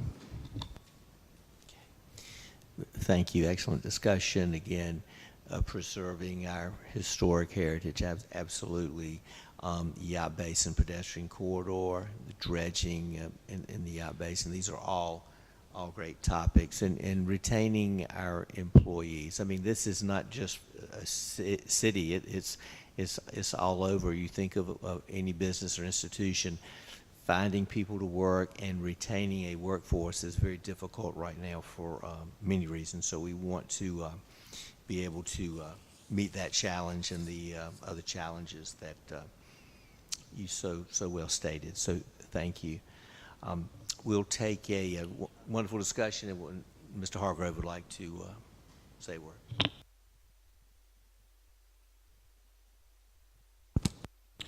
I'd like to follow up on a couple things that the Board of Aldermen and Mayor spoke about here during your vision statements. And I think this is probably a little off of the agenda, but I think it's important information that you need to know. We did receive $2.8 million for the funding of House Street repaving. We estimate that job's going to be about $1 million. So we have about $1.8 million left from that. Our hopes were to use some of that money to do some additional paving here in the community. But there are restrictions that come with that money. It comes from the viable utility fund, which basically means it has to come, those funds have to be used for water and sewer projects. We're able to use it for the House Street sewer project because it is a sewer project and the paving is associated with that replacement. So what we're going to recommend, and this is something that we'll get into as we move forward into the budget development, is what are we going to do with the $1.8 million? Well, we have several suggestions. Primarily, the top of the list is lift station improvements. We have several lift stations around town that are operating at reduced capacity that have needed help for a long time, and we certainly want to give them that help. And then we'll take that money and direct it toward those projects, and money that I was going to ask for in next year's budget we'll use for paving in our community. The city engineer has the position that we were looking to hire for has been quite a challenge. We did advertise that position, and it, quite frankly, there was some interest in it, but unfortunately the salary requirements for that position was way out of line with what we budgeted, so that's not going to happen at the rate that they're asking. We looked at maybe doing some contracted services, consulting services, and really the fees that they're charging are really high, and I don't know that that's the direction that we want to go. So we are finding it challenging to identify someone that'll be a fit for our city engineer. We do have a gentleman that is relocating to Southport that we're very interested in talking with. He is a retired engineer, civil engineer from Windsor, Connecticut, and we would like to, and he wants to keep his finger or himself involved in civil engineering practices, but he only wants to work part-time. So we really think that that might be a good fit, so that is an avenue that we're pursuing now. So I wanted to give a brief update where we were on the city engineer. It's not like we haven't been trying, it's just that so far we haven't found a fit for the city. As far as Mr. Alt and his comments about right now is a downtime, respectfully, I'm going to say there's never a downtime here at the city. And when we look at process improvement, it is a continuous thing that we identify year-round to always try to improve how we do things and how we operate here in the city. Alderman Mostetler, you brought up the merger feasibility study. That is something that is moving forward, and we should hear something in the spring. I am very hopeful that those grant funds will come through so that we can study that, because ultimately at the end of the day, I think it serves Southport well if we eventually turn our water and sewer system over to the county. Just from the economies of scale that'll come from that, I think it's advantageous to the city to pursue that. That's really all I have for right now. I think the mayor was going to go to break, and he so graciously allowed me to interject those few comments before that. It was kind of off script, but I felt like it was something that fit into the moment right then. So thank you very much. Absolutely. We're very, very fluid. We adapt, we evolve. So those are great comments, and we appreciate that, because this is a discussion, and this is how we learn, and it's best to go ahead and answer those questions now. And any time that you feel like you need to interject, please do. Please do. It's always helpful. I doubt there'll be any objections. We'll take a short break. Thank you.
We will we'll continue with the next item on the agenda is item G, second installment of federal funds, and I'll call on the City Manager, Mr. Hargrove.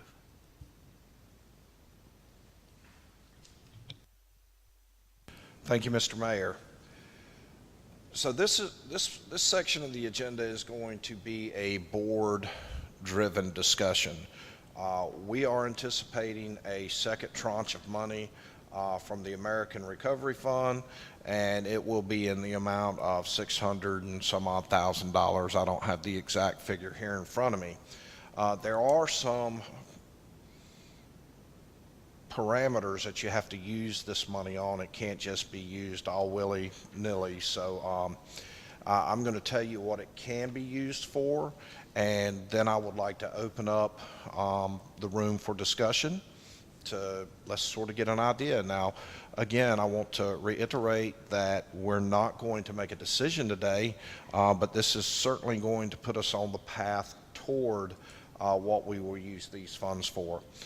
So the first thing that we can use it for is COVID response and adaptation, which is to respond to the public health emergency or its negative economic impacts, including assistance to households, small businesses, and nonprofits, or aid to impacted industries such as tourism, travel, and hospitality. It could also be used for premium pay, which is to respond to workers performing essential work during the COVID-19 public health emergency, providing premium pay to eligible employees. It could also be used for revenue loss, for the provision of government services to the extent of reduction in revenue due to the COVID-19 public health emergency relative to revenues collected in the most recent fiscal year prior to the emergency. Infrastructure investments, to make necessary investments in water, sewer, or broadband infrastructure. These are the parameters that we can use these funds are. At this point, I would like to open up the table for discussion and see how we would kind of like to move forward to use these funds when we receive them in June. Thank you.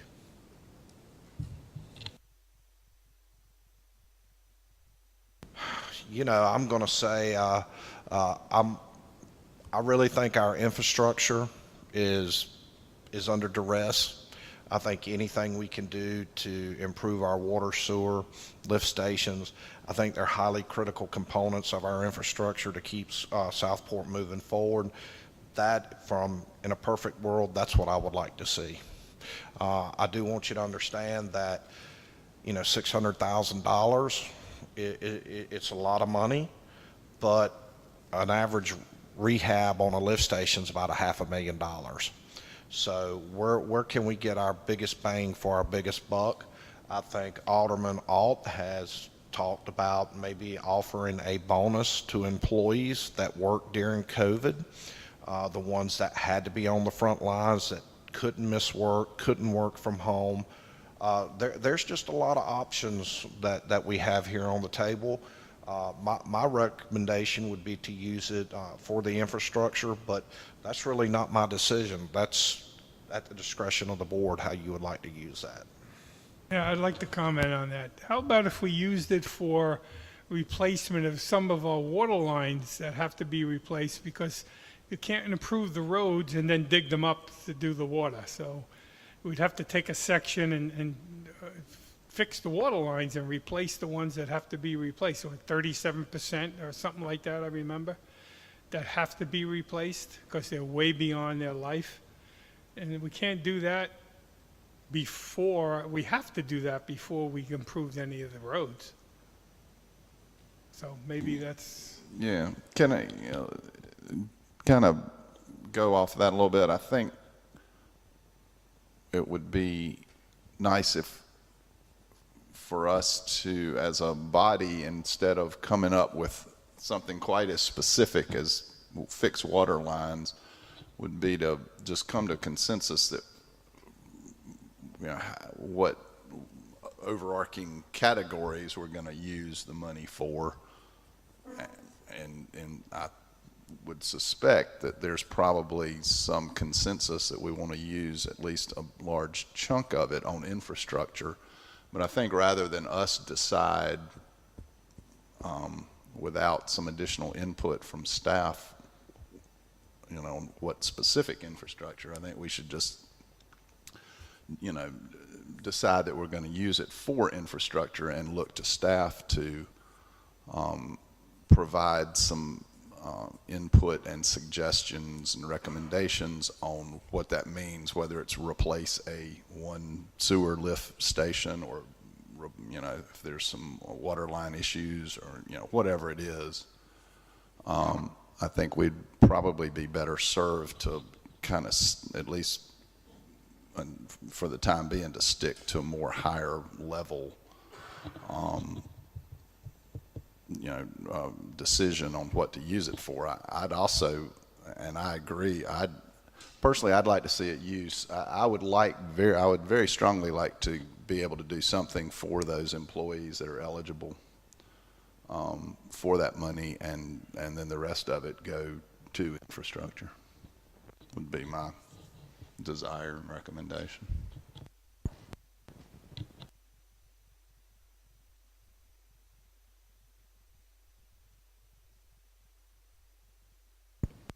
Is there a deadline on making the decision and using the funds? Do they sunset at any point? Not to my knowledge, but I'll double check on that. Is it June we're expecting to get this money? Yes, sir.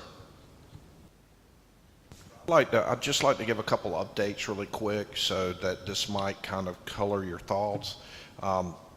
We are in the final phases of a USDA grant for the west side of town for $8 million to redo the water and sewer on that side of town. We all know that the House Street paving project is going to take place sometime in the spring of the year. That's coming up quickly. And I've heard a lot of concern from the community that why are we going to pave it just to dig it back up? And that is certainly not our intention at all. We really feel like that although it is highly recommended that we replace those water lines, in conversation with our public services director and other contractors, we really feel like the water line on House Street is good to go right now. It does not need to be replaced immediately. It is not an imminent threat to the city. And so what we would like to do is we will probably plan on repaving that road again in 7 years, and that would be the time that we would look to address replacing that water line that goes along House Street. We would repave it, or DOT would repave it itself? Well, DOT is going to repave it at that time. Right. And so in an ideal world, which we all know we don't live in, we could schedule or plan to do our water line replacement at the same time and slightly before DOT does the repaving, correct? I'm going to concur with John that I'd like, those are the two main topics that I would like. If I understand it, we have $1.8 million that from the 2.8 that I think should be directed towards the lift stations. That gives you almost 4 lift stations. What do we have, 9? 22. Holy moly.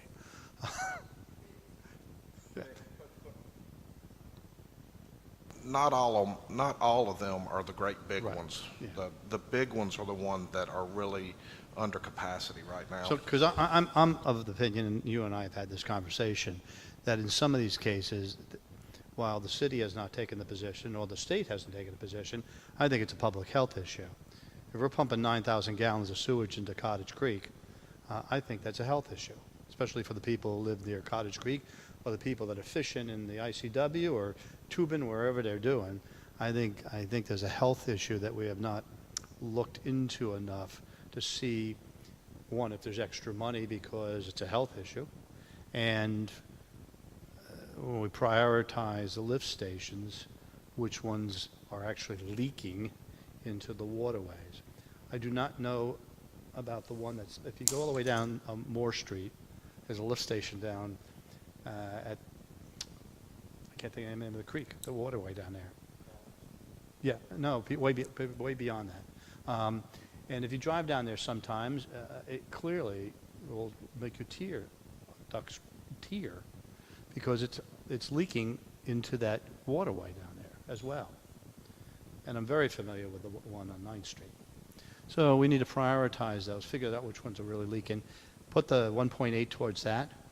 Some of the money that of the $600,000 could maybe finish off the 4, and then look to see what's a reasonable amount of money that would go to our people, regardless. I'm not just talking about public safety, about all of our people, because Public Works was out there working with everybody.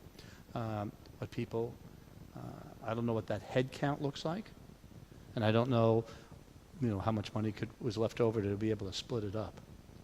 But I'm in John's camp for looking at those two things.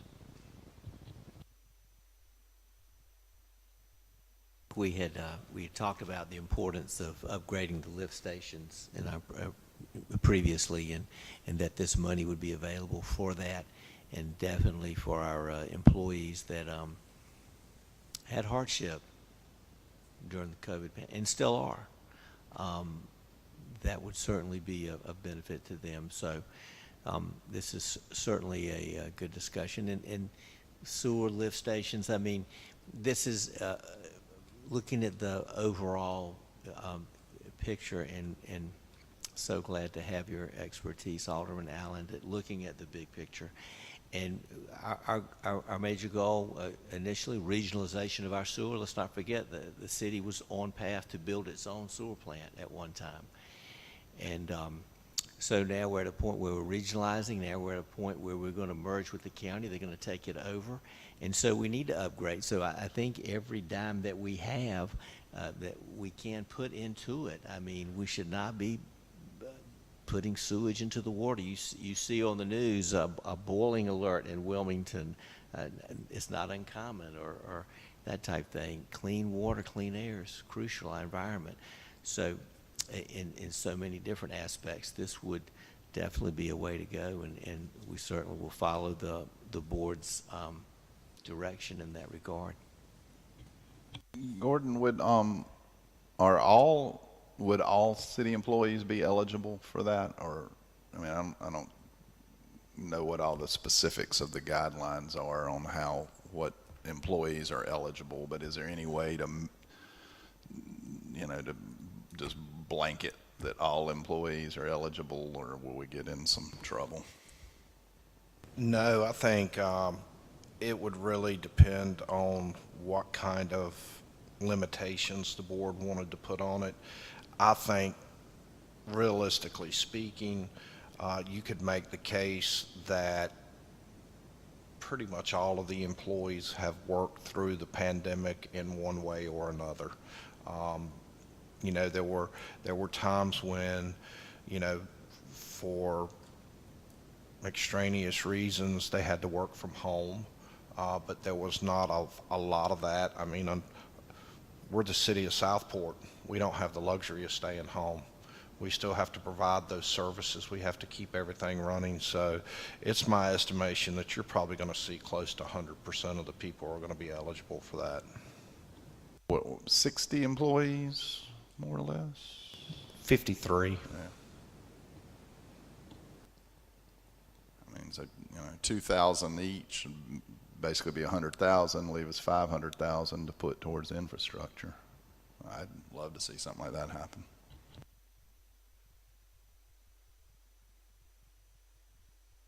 It's in the parameters of what we can use that money for. So that'll be a perfect fit.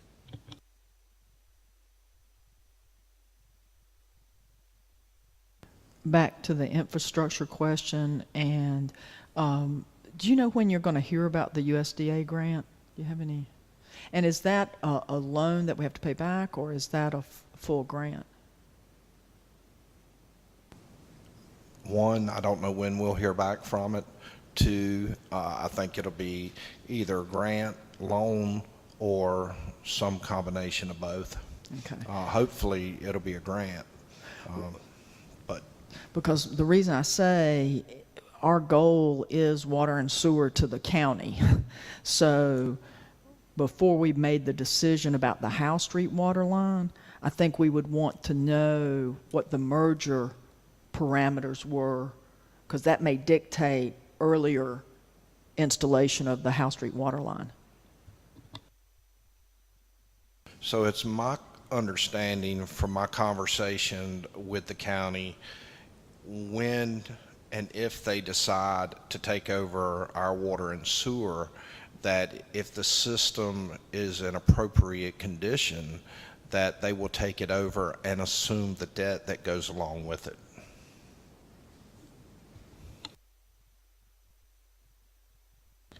Do you have a list of what they seem appropriate? I mean, what they want and what we're lacking? We don't have that list yet, but the merger feasibility study will give us that list. What we have to go by right now is a study that was conducted by SR&R Environmental that gave us an assessment of our system. And as a matter of fact, it's something that Tom Stanley and I have recently been in discussion about, that we're going to start having a meeting about every week and a half to go over that report section of town by section of town, so we have a thorough understanding of what needs to be done. How many pump stations they're looking at to say they have to be done before we can turn it over? Or not all of them? No. I know right now we have 4 critical lift stations that are under capacity, and they are our larger lift stations that really need to be addressed.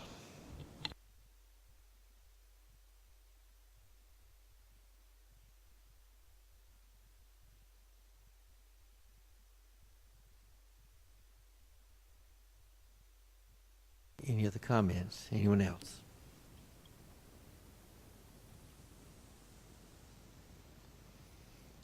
Okay, very good discussion on that, and I'll look forward to more information on how we can make this possible, and I'm sure it'll be on our agenda in the coming months.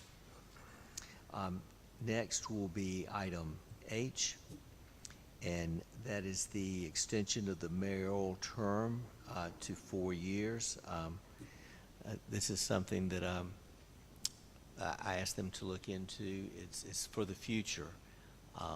Is it beneficial for the mayor, whoever he or she is, to have to run every 2 years when the aldermen are only running, every 4 years? This may give some stability to our city government. They're not having to spend that last 6 months of their term working towards reelection. So I'll call on Madam Clerk, Dorothy. Thank you. Thank you again. And this will be the same procedure if the board decides to look into getting rid of the ward system as far as voting and election goes. So it would be the same process. According to General Statute 160A 101, a city that wishes to amend its charter can use the charter change statute, which is what I just quoted, or may ask the General Assembly to make the change. However, the city's representatives in the General Assembly might prefer the use of a statutory procedures. So there's 2 different ways that this can happen. First would be that the board would adopt a resolution of intent, just stating that you wish to change the charter to extend the mayoral term to 4 years. The resolution must describe the proposed amendment. Then a public hearing must be scheduled for not more than 45 days after the adoption of the resolution. Notice of the hearing must be published at least once, not less than 10 days before the hearing. And then no more than 60 days after the hearing, the council may adopt an ordinance amending the charter as proposed in the resolution. The ordinance could state that if it is subject to a vote or not. It's up to the board. If the ordinance does not state that it is up to a vote of the public, and the board approve the ordinance, the public can petition it. If it is subject to a vote, 10% of the registered voters, or 5,000 people, whichever is less, must vote for the ordinance. So that is the first method. If you wanted to pursue it as a local act, the board must adopt the resolution requesting that the North Carolina General Assembly would consider amending the charter, and then the General Assembly can request more information or request a public vote from the city, or they can send it to their writers to compose the amendment, and then it would get handled from a state level, and we would just receive notice when it occurred. So if that was something that we wanted to pursue, we can certainly find language to change our ordinance and go about that as far as a resolution, and I believe that our representative, Mr. Charlie Miller, preferred that it be handled through a vote as well. I believe our representative, Mr. Charles Miller, preferred that it go through a public vote before he would endorse the change. Mm-hmm. Sorry, you have to do both? You have to have a public vote and the General Assembly has to change it, or one or the other? I believe what he's inferring is that they can request, instead of just handling it at their level, that they receive enough public support for it before they make it a law, basically, before they change our charter.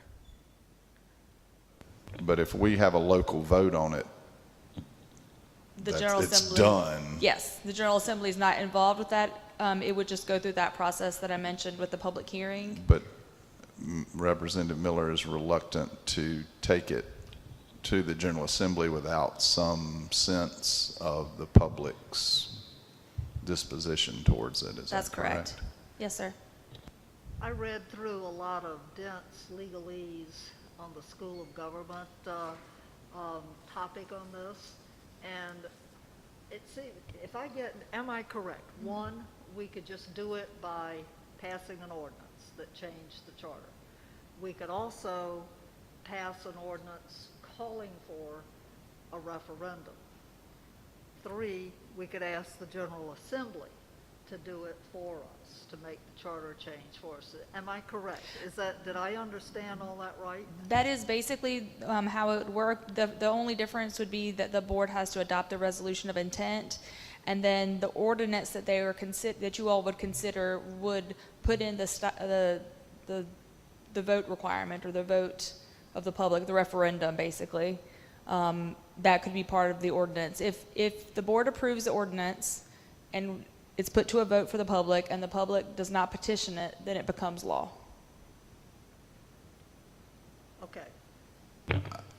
Okay, I'm sorry, I didn't quite follow all that. Okay, so if the board decides that you want to move forward with this, we would write a resolution stating that the intent of the board is to extend the mayoral term to 4 years. You would adopt that resolution, then we would have a hearing and invite the public to come speak and give notice to everyone. At that point, we would consider the ordinance. If you all did adopt the ordinance amending the charter as proposed, in that ordinance, you would state whether you wanted to have it as a voter referendum or as if you did not, basically. If you wanted to leave it up to the public, the ordinance would not be law until the voters decided and approved it. You do not have to have the voter referendum. If you write the ordinance that it does not require voter support, they still have the option to petition it. And what does that mean? From what I understand, they would come forward. I think they have a certain amount of time to come forward after the board adopts it. And if they get so much support against it, then it would not be passed. It would force a referendum. Right. If enough, you need a certain percentage of registered voters Yes, exactly. to request an election on it. That's correct. So okay. Well, that was clear. Okay. All the legalese. Yeah, exactly. But this could be done through the General Assembly without having a vote, and I think that would probably be the more efficient way to do it. I mean, we can have a further discussion with Representative Miller. I'm sure Senator Raven would have some input on this also, and we could, talk to both of them. My point is, I can't imagine there would be a public outcry against having the mayor's term go from 2 to 4 years. I think it just provides stability and that type of thing for city government. And I think we should, talk to our legislators again. I think that's the most efficient way to do it without the cost of the referendum, the vote, and things like that. But as Representative Miller said, he would want to know what the public wishes were. And I think it's, personally, I would rather have the city decide. These are the citizens who are represented by us. Yeah. And ideally, this could be a twofer kind of a referendum where we deal with the term of mayor as well as the issue of ward voting, and whether we keep that or not. And we would have a massive public information task for ahead of us. But I'd much rather the citizens be the one to decide this. Yeah, but we don't have to have a vote to say. We could just have an announcement and have a public meeting about it. No, Not to have we a have vote. to vote to put it on, If, put it to the public as a We referendum. have to vote, but if there's somebody.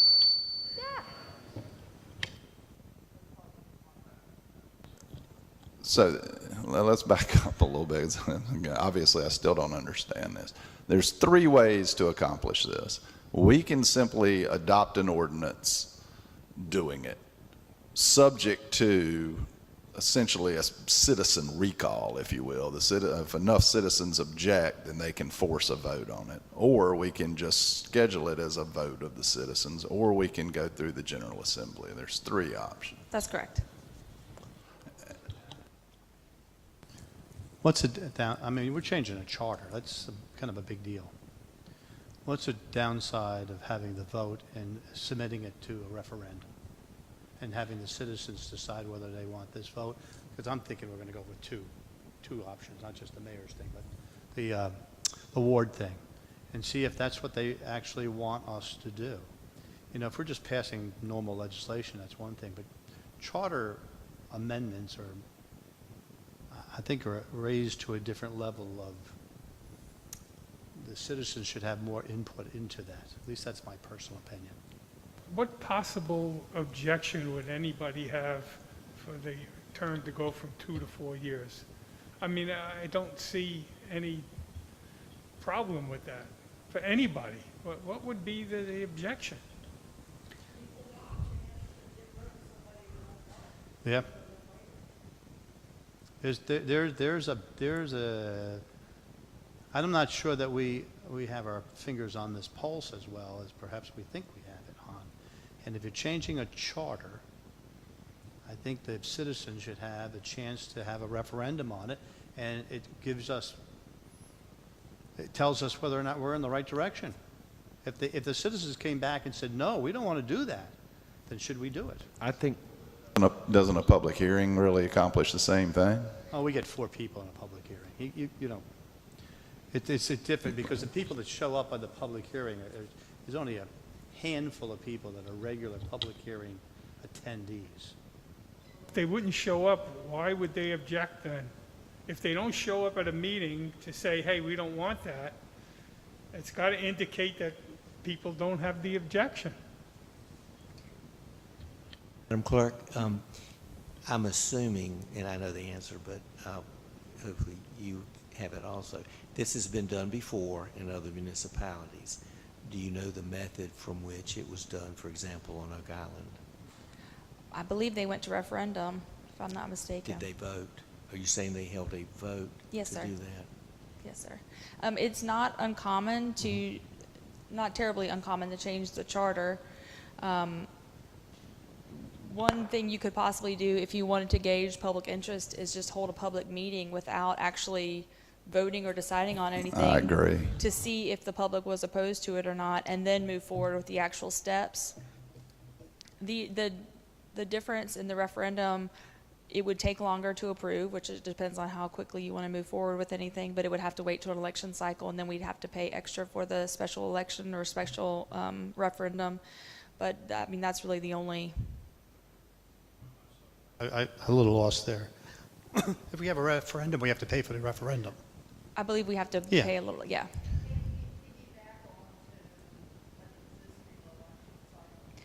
Yes, but I think if it's. That would mean the next election cycle would take Yes. place.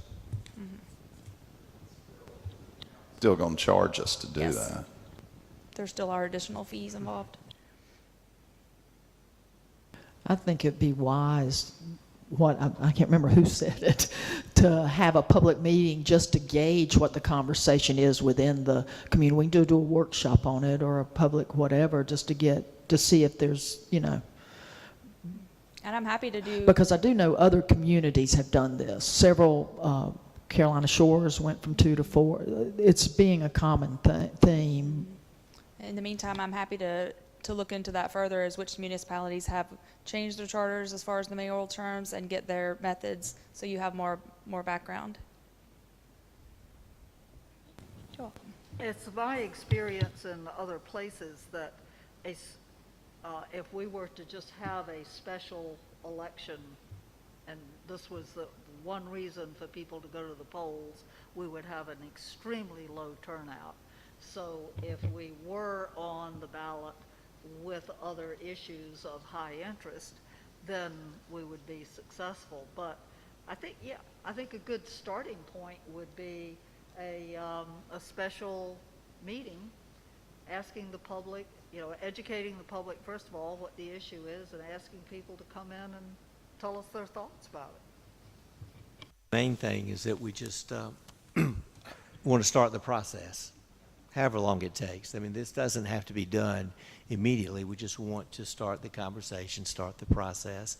And if it takes 2 years, 4 years, whatever it takes is fine. But I think for the future, again, this is a workshop about the future, 10 years, 20 years, 30 years down the road, so to speak, short-term and long-term goals. And I think a long-term goal would be for the benefit of the citizens and the city government and that type thing, that the mayoral term is 4 years. 2 years is not enough time to get your platform even going, because you have so many things that you want to try to do, and 2 years is just long enough. And I think that it would bring stability to city government. So it's a good conversation. There are multiple mechanisms of doing it. We need to see what other municipalities have done and how they did it. I think that would help. That was my point of bringing up about Oak Island. And I'll certainly entertain further discussion. Mr. Hargrove, if you'd like to weigh in, that'd be fine. But I just think this is a start. There is no rush on this at all. We just need to get it right. Thank you. And I think it's important to note that this decision, whatever it may be, is not going to impact the current mayoral term. This is, as the mayor emphasized, this is for the future. So we have some time to think about it, of how we're going to move forward. But I think it's important to note that it would not extend the current term to 4 years. It would start whenever we implemented that process.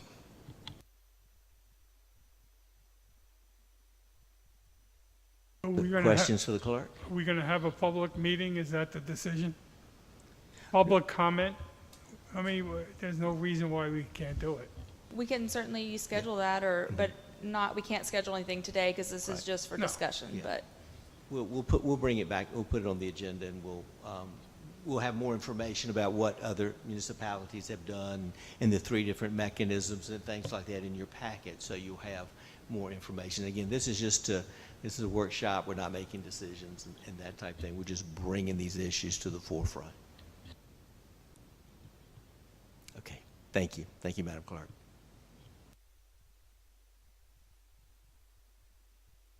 I believe now we're at our lunch break, so we will have our break, and then we'll reconvene. Thank you.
Thank you. Hope everyone had a nice lunch, and we'll get back to the business of the city.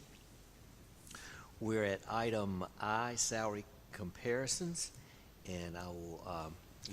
Looks like you have a handout in front of us, and I will call on Mr. Hargrove to lead that discussion.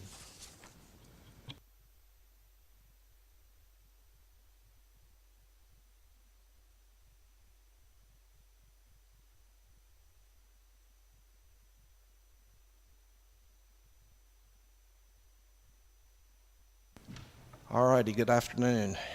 So this is where we're going to get into some of the meat of today's agenda and have some healthy discussion. The first thing we're going to talk about are salary comparisons. One thing's for sure, the pandemic has changed the world that we live in, and there have been some positives that come out of it, most of them negative, and some of the realities that we're facing is a shortage in the labor market and competitive salaries for our employees. I commissioned Dory Dutton to do a study for us to compare ourselves to how we compare to other municipalities in the area. And specifically, I asked her to look at the League of Municipalities. I asked her to also reach out to other communities that are similar to us and see where we stand. Southport is a very unique community in a lot of ways. Specifically, one of the things that we are unique in, well, not really unique, but we have a very high tourism economy. We have a lot of visitors to our city. While we only have 4,000, right around 4,000 year-round residents here in Southport, we swell to numbers a lot larger than that during the spring, summer, and fall of the year. During special events like July 4th, we can have as many as 50,000 people here in our community. When I asked Dory to do these comparisons, we looked at the League of Municipalities, and I asked her to look at 3 different categories. I asked her to look at cities that had populations up to 4,999. I also asked her to look at cities with population averages of 5,000 to 10,000, and I asked her to look at 10,000 to 25,000.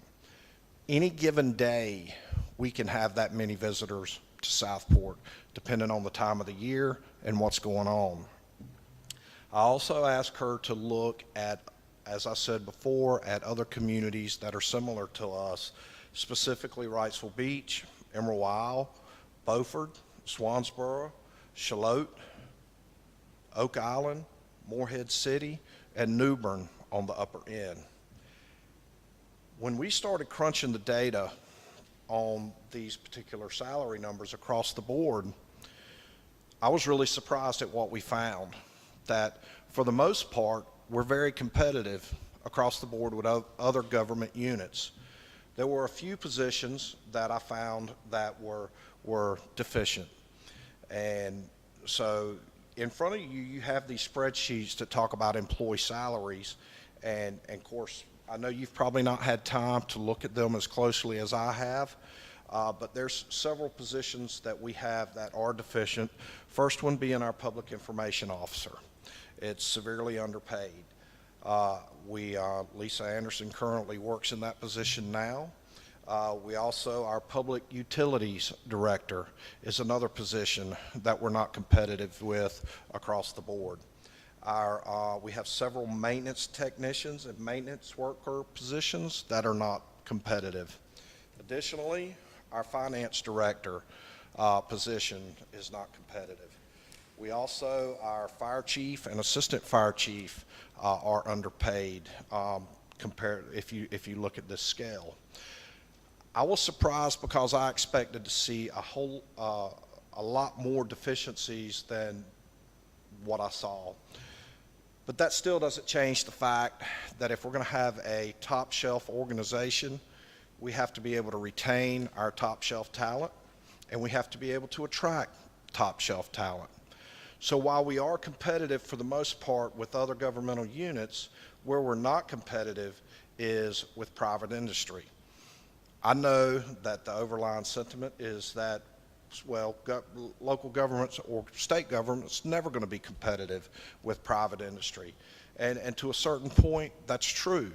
But we also have to understand that we can be more competitive than what we are. One of the biggest things that we're facing right now as a result of the pandemic, you heard me speak about it, there's been very few positives. I think the use of Zoom meetings, the use from work at home technology, those are all positives, but for the most part, the pandemic has been very, very bad. And one of the things that it's done is it's driven up salaries, hourly wages. It's made us non-competitive. It's made it hard to attract talent. And we have several positions open here in the city because we can't attract talent. And so we really need to consider, the board needs to consider how we're going to fix this. The only way we can do that is to make some adjustments to our salary scales. I'll give you an example. Alderman Alt mentioned earlier about inflation. Last month it was at 6.6%. This month it's at 7.1%. Our employees are losing money every single day. The price of gas has gone up, the price of groceries has gone up. It's just making it hard. Southport's hard enough to live at anyway with its cost of living and its housing market. Last year, at the end of the year, the consumer price index was 6%. So reflecting that, a COLA should have been, a cost of living adjustment should have been 6%. Ours was 1.5%. So with what I have said, what I have just said, I would like to open up the table for discussion for you guys to talk about how you would like to move forward, and what are your thoughts as far as how we will address these problems. Well, I've said this before, as you know, at one of our last meetings. If you're going to be competitive and attract people to come and work in this city, we're going to have to pay them what the going rate is. You can't have Oak Island paying $4 or $5 more an hour than we're paying. People are not going to stay here. So I think it's very, very important that we update our pay scale. As hard as it may be for us to swallow, you have to do it. Do we know how much each percentage point in raise in pay would be? In other words, if you raised everybody's pay 1%, how much is that in money? Specific to the position, Alderman Alt, I can't answer that No, I mean, question. I'm talking about the total amount. I can't answer that right now. I can get that information for you. I'm just saying, if we were thinking in numbers of, if they got 1.5 last year and the inflation rate was 6%, they're 4.5% down. And then this year, it's again.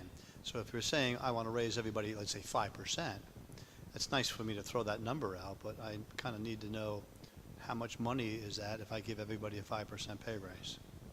And then you pointed out that there's certain positions that may need more than that to do that, but at least it would give me some kind of a grasp to say, where are we going to take this money from and put it here? Because I'm very much in support of this whole concept. I just got to have some better. If I'm reading this right, a maintenance worker, number one, and I'm taking that for an instance, for a population up to 5,000, it's 32,000.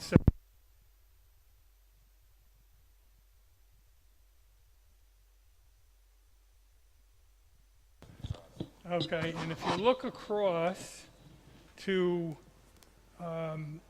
let's say Oak Island, they're up to 39,000. So right there, you're talking about $6,000.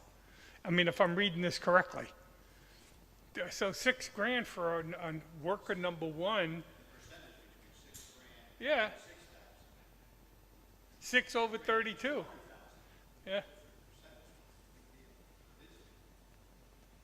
Yeah, it's like 25%.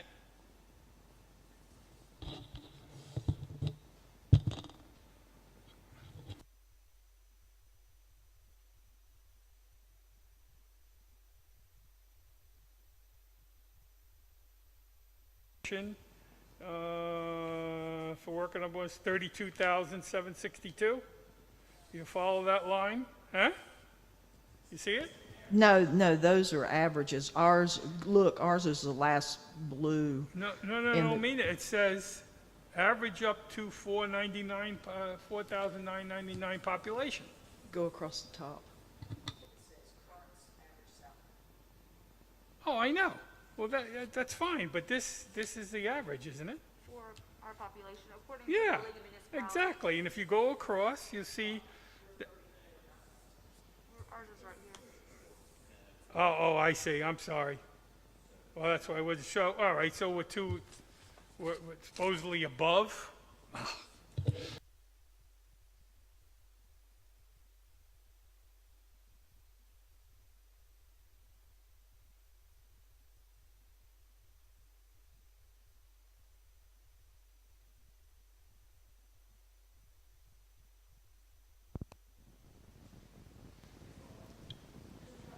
It's, okay, now, it had a green light on. I don't know why it wasn't. Okay.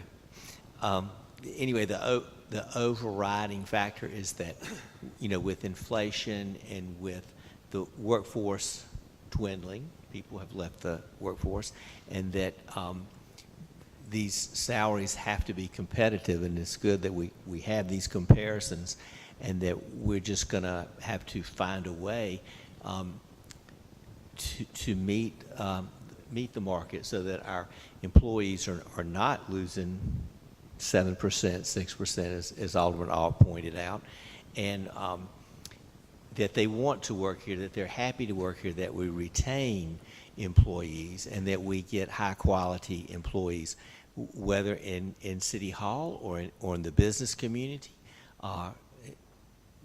Name an institution, and you'll find that there is a work shortage, a shortage of workers. And then when you look, just look at a hospital and see what they're paying nurses, travelers come from all over the country to work at hospitals, and they're paying huge fees for that because there's a shortage of nurses. And so whether it's engineers, look, we've had trouble finding an engineer, and that cost has been a problem. So I think we need to really work hard at improving the salaries, making them competitive, and keeping up with inflation. That's very important as well. Live on $34,000 a year. So, Gordon, it seems to me there's two issues here, I guess. One is, what are we going to do about salaries for specific job functions that are lower than our neighbors and or the average for cities our size or that function like our city? So do you have a recommendation on that? Or do we need to do a full-blown salary study, or do we need to just, are we going to internally do a analysis and identify those job functions that are obviously significantly lower than our neighbors' average and the average of cities our size? Or what? Do you have a proposal for that? Yes, sir. First, I believe we can do a salary study internally with the amount of information that we currently have access to. Salary studies are very expensive, very time-consuming, and by the time we receive the results from it, the market will have changed again. And with the amount of information that we have access to, I think we can do just as good a job, if not better, internally, and save that money. Two, I think the positions that we recognize that are already deficient, not today, because obviously we're not making decisions today, we go ahead and make those adjustments. And then we look at what is it going to take to one, remain competitive with other local government units, and also how we can remain competitive against the private industry. And then I think the next step is to take that information and look at what inflation is, what the consumer price index is trending toward, and we look at making an increase across the board. I'm saying somewhere between 6 and 10%. That across the board raise would be considered as part of the budget discussion and budget adoption process, correct? That would be correct, yes, sir. I know that this is not what you want to hear, because we want to be good stewards of the public's finances. But we also have to understand that if we want this level of service, we're going to have to pay this amount of money. If we don't want to pay this amount of money, we're going to get this level of service. And right now, in today's market, we are struggling to attract talent. And while I hesitate to say all positions here at the City of Southport are crucial, go without a maintenance worker mowing right-of-ways for 6 months and see what happens. But there are positions that if we lost that talent position and couldn't retain it, we'd be in serious trouble. They are just that critical to the success of our organization. So what do you need from us to do an internal salary study? Just informal or formal sign off, or what? Well, as we spoke about earlier today, we're not going to make any decisions today.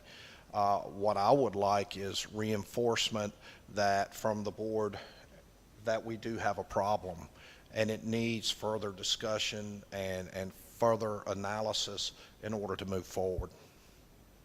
That's the key, because we're really not making any decisions today. And this reminds me of the discussion we had at the budget workshop when we talked about merit raises and building a platform where an employee could improve their salary depending on their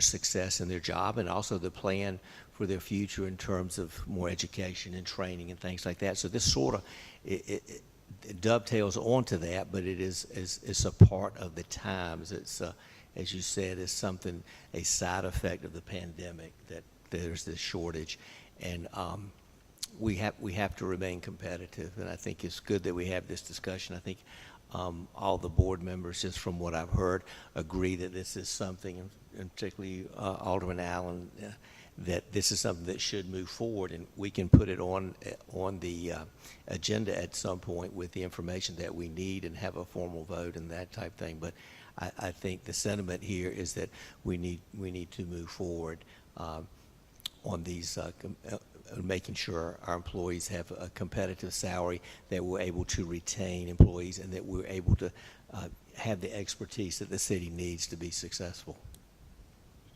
Also, the people who are receiving these raises have to be worthy of it.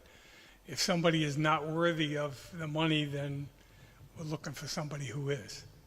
It can't be across the board to everybody, even though they're not doing what they're supposed to be doing. That's the way I think. To kind of piggyback on that's part of the performance appraisal system that we implemented last year.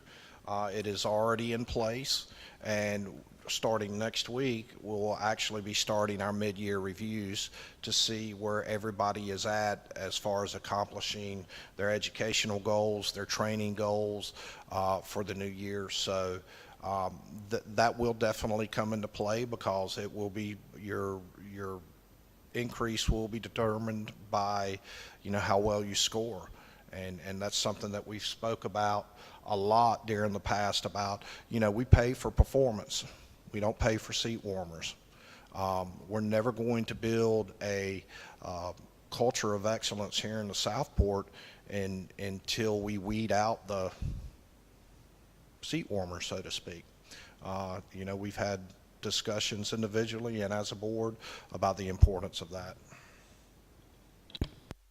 I want to emphasize, just as you started your discussion by talking about the cost of living, and, the cost of living raises or cost of living adjustments, I don't think should have anything to do with performance. Those should be across the board. I see disagreement. Yeah, I mean, you don't reward people for being a slacker. They have to perform up to what they're getting paid for. It's not a giveaway.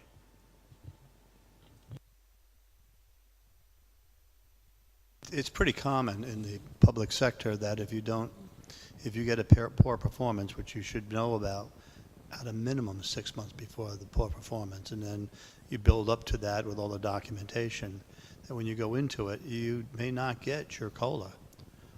Every place I've ever worked at was the way it worked. You knew it was coming and you had to meet expectations, and if you were a real slacker, then you might, if they got a 5% COLA, you might get a 2.5%, or you may not get anything. But the paperwork absolutely has to justify that behavior. And usually at that 6-month period,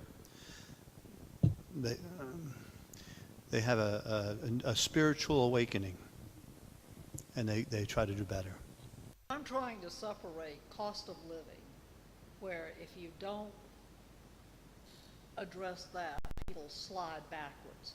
So there's cost of living adjustment, and then there's performance increases.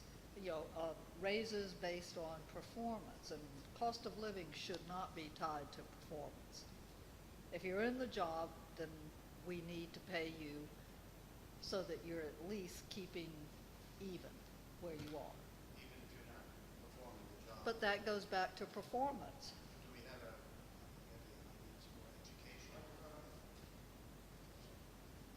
maybe I need some more education on the performance amount of money that's out there.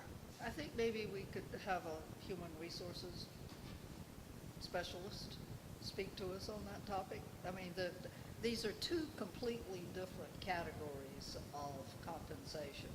One keeps you at where you are, so that when you go to the grocery store 2 months from now, you can still buy what you can buy now. The other is a performance raise based on the quality of your performance, which we already adopted this very effective, I think, performance evaluation process, so that you're adequately rewarded for good performance. On the other hand, if you're going to be staying in the job, even though you didn't get a raise, you should not be pushed down by inflation. I would agree with you that I, Rich Walt, need more education on it.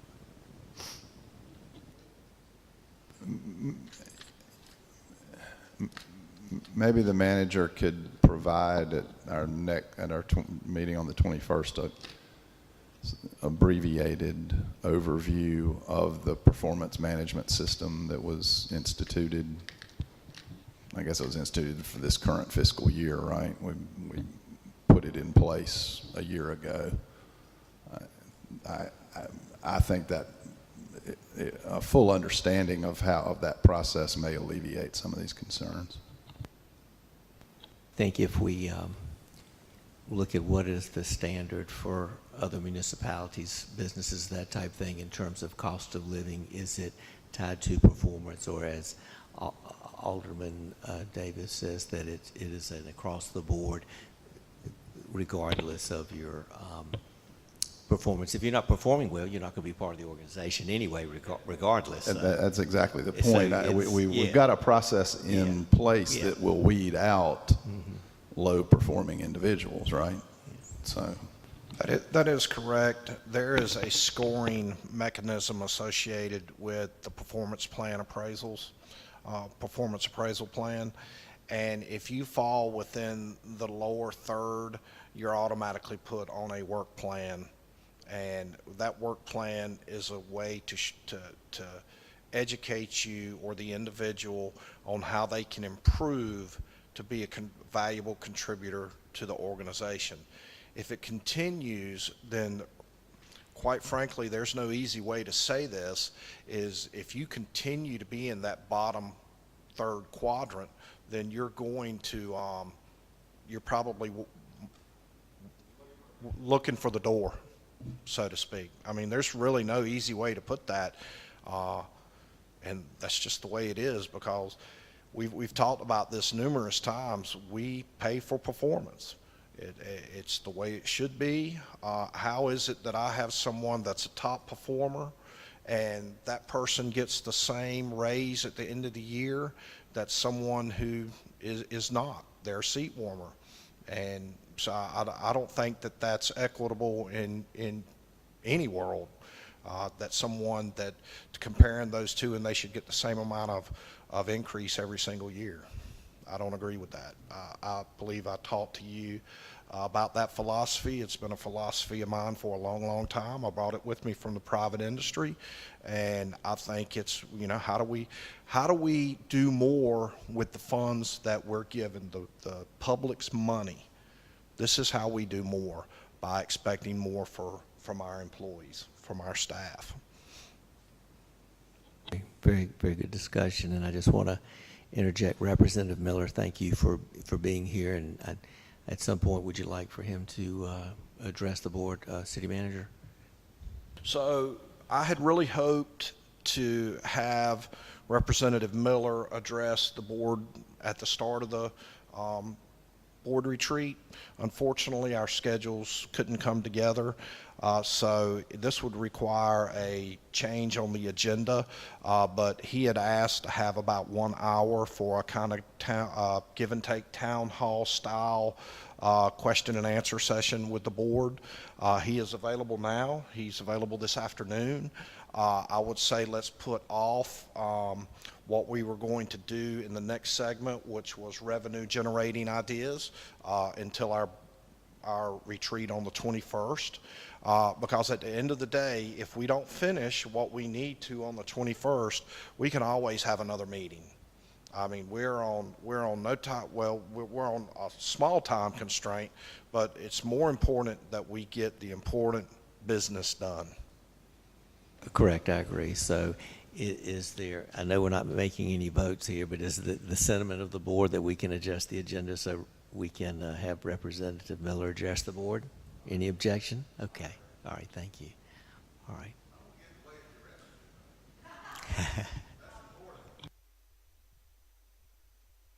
You're not. No, we can have that discussion, but since you're here, we're honored to have you here, and we'd love to have you address the board. Thank you. Thank you for being here.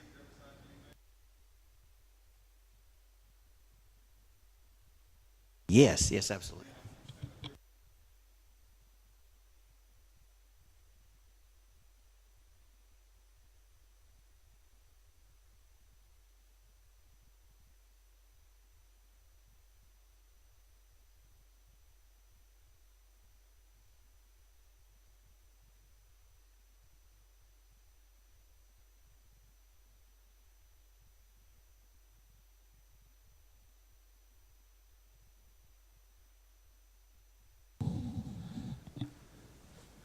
Well, thank you. I hated to pop in on you unannounced, but my afternoon was free, and I'm a little winded. I'm just getting over COVID, so thanks to our wonderful doctor here, I'm still here with us. So it was a long 3 weeks, but it's the virus is real. So with that said, I just wanted to come and talk. I wanted to hear what y'all have planned for the new year, how I can help you, and that's really why I'm here. So throw stuff at me. Send another check. A big check. Well, A big check. You know, part of that check, you know, like I said, I think your waterfront stabilization plan had a price tag of about $10 million. So I definitely plan to ask for another $5 million in the next budget, which will be starting pretty soon. So you have my pledge to do that. So when we're going to pave House Street, is that coming soon? March, once we That'll be let it March. settle down, Good. it'll go ahead and they're going to do it at Good. night, so there'll be less interruption. That's wonderful. But what we talked about basically was the vision that we had, and basically everyone has a unique point of view, but I think part of it where the legislature comes in is helping us with funding with the infrastructure like Sure. you've so kindly done with I mean, for Southport to have $5 million for waterfront stabilization and erosion control, I mean, this has been a project, as you know, for years. I mean, it Right. started under Mayor Robert Howard. Right. And so the fact that we have that, we have money for paving, we have money to help repair our lift stations. These are huge infrastructure projects. And I think, you know, our roads, our water, our sewer, our waterfront, these are the big topics, and Right. how the legislature can help us. And I can't overemphasize how grateful I am to you personally and professionally for our relationship over the Absolutely. years, and how you have helped to bring Southport. And Southport is like the downtown of Brunswick County, and it's also the waterfront for our state. It's one of the important spots. It's one of the crown jewels. And I know you grew up here, and you being a native, it's in your heart, and it's been in your family for Absolutely. years and years, and that's what makes it so special. And I just appreciate you being here today. And I think a board will start with Mayor Pro Tem and share some of your ideas with Representative Miller.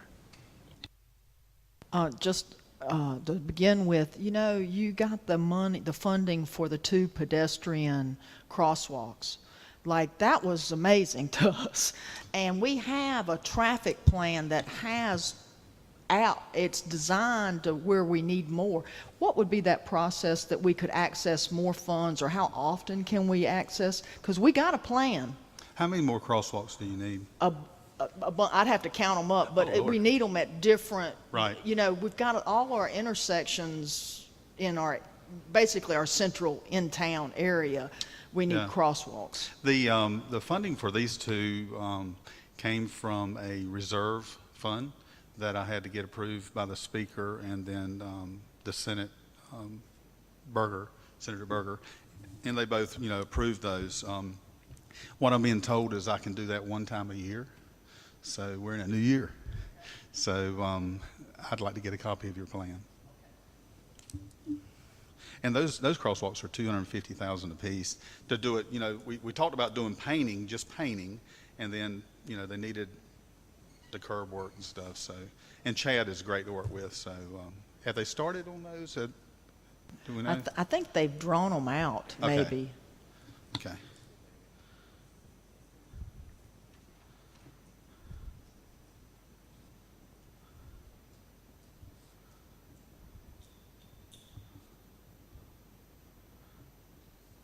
And then, you know, if the funding's not available this year for something, then we could include that in the budget next time too. So there's a couple of avenues there.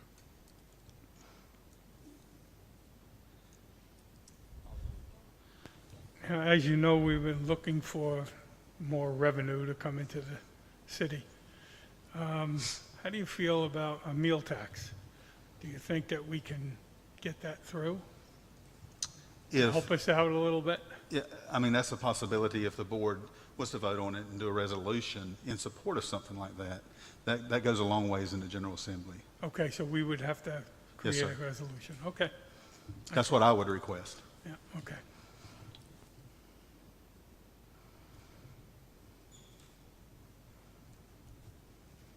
What I have found is when I bring local issues, whether it's Wilmington or Carolina Beach or Southport or Holden Beach, wherever, the question is always asked, what's the town board's feeling on it?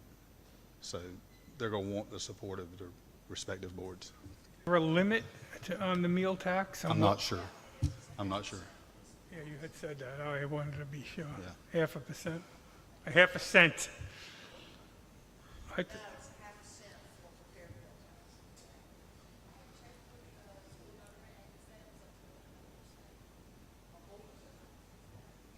Up to That would 1%? Up to 1%? Yeah, that would be great. Is there any other thing we can do to generate some income that you are aware about? Well, we could put some toll gates up at the Yeah, that would be at the nice. city limit sign. I've often wondered, why didn't we do that years ago?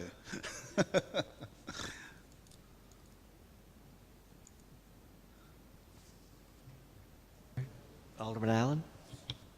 Thank you. I don't know that I really have anything right now. I just appreciate so much your support and what you have done and what you're, just by being here today, what you're willing to do. We really appreciate Absolutely. it.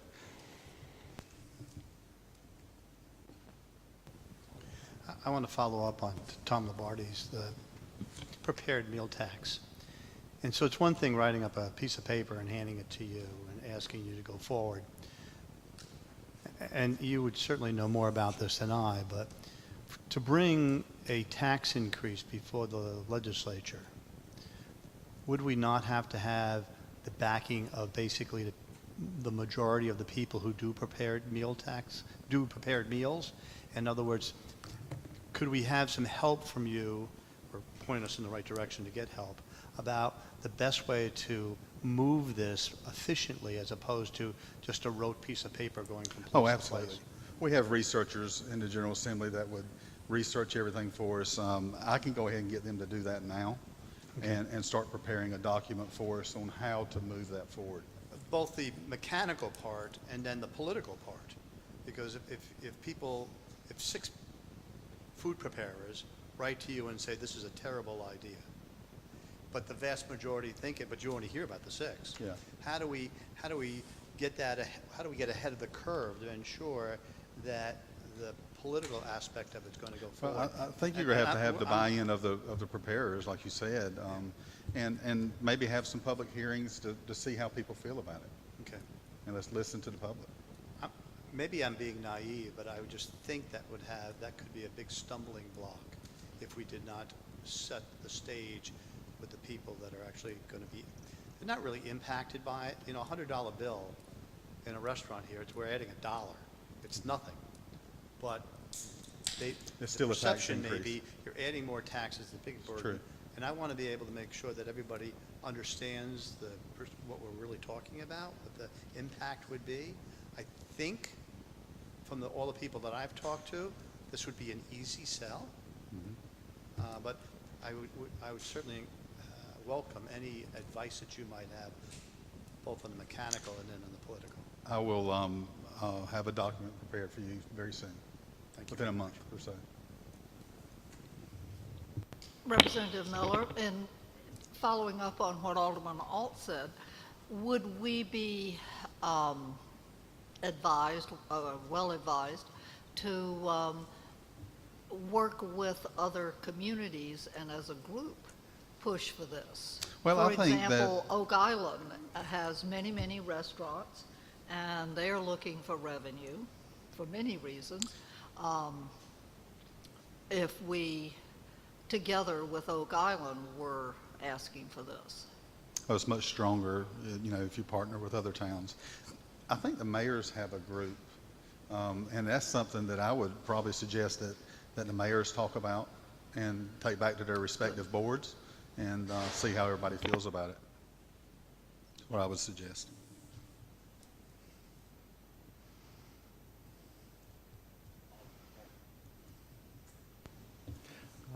I'd just like to say thanks for showing up. Thanks for all you're doing for Southport and for Brunswick County and for North Carolina. Thank you. Well, I appreciate it, and congratulations to the two of you.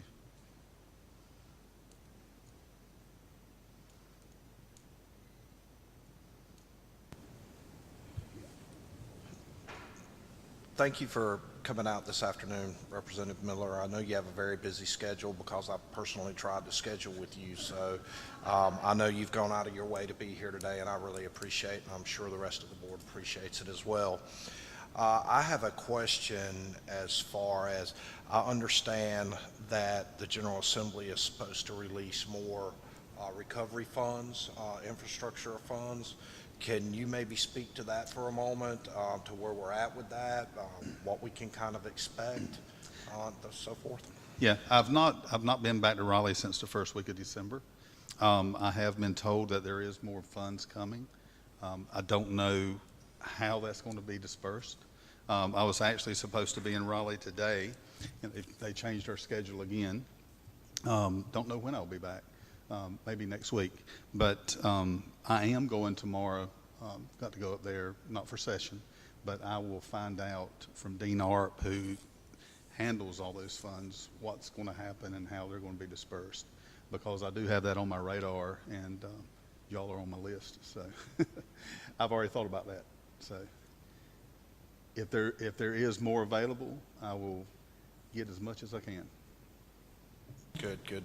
So, my next question to follow up with that is on a completely different thread. I know that there's a mayor's group that meets on a regular basis. I know that Alderman Alt had a recommendation this morning during his visioning about how we could work collectively with the rest of our region, say the other municipalities, local government units in our region, to create a unified force as far as how we could maybe look at legislation that would benefit all of us as a whole. What are your thoughts on that? I think it's a great idea. You're stronger in numbers. Not saying that you're not strong enough when you come to Raleigh as one, but if you have several towns that are together, you're going to get the attention of more legislators when you come to Raleigh to lobby for your projects. You think that since we've already have a mayor's group, that would be a mayoral-driven initiative? I think that'd be a very strong group to show up in Raleigh, is your mayor's group. We have a lot of lobbyists. We have a lot of people at our door every day. But when you have elected officials show up from your district, they definitely get priority. In my office, they do. Well, I'm not trying to put any more on the mayor's plate. I understand he's a still working physician, so JP, Well, I'm still a you can thank working me later legislator. for that. I'm a working legislator, so I feel his pain. Definitely, I plan to be up there this year and Yeah, eat some for us to barbecue. visit. Yep, we're going to go out and have barbecue. We're going to have a nice visit as well and get some work done. And I was contacted by one of the mayors in our group today, and we'll be meeting soon, and then we'll go forward from that. So we are working at that. The pandemic has kept us so separated. This is just not how we would normally be doing things, but we are, the mayors will be meeting. Like I said, we calling one of those mayors today, and we'll move this process forward, and I'll be in Raleigh. And like I said, we've had years of friendship and relationship together. So ironic, the two of us now in this position.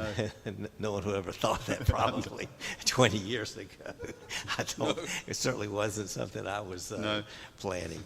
I don't know about you, but it certainly wasn't I was planning. So I will look forward to working with the mayors and then coming up to see you, and we'll look forward to that time in working for ways, not only for Southport, but for our whole area. Absolutely. I mean, we're not a separate entity, but Southport is a unique and an important entity in Brunswick County, and we need to be strong. We need to be strong for our county and for our state and for our country. Absolutely.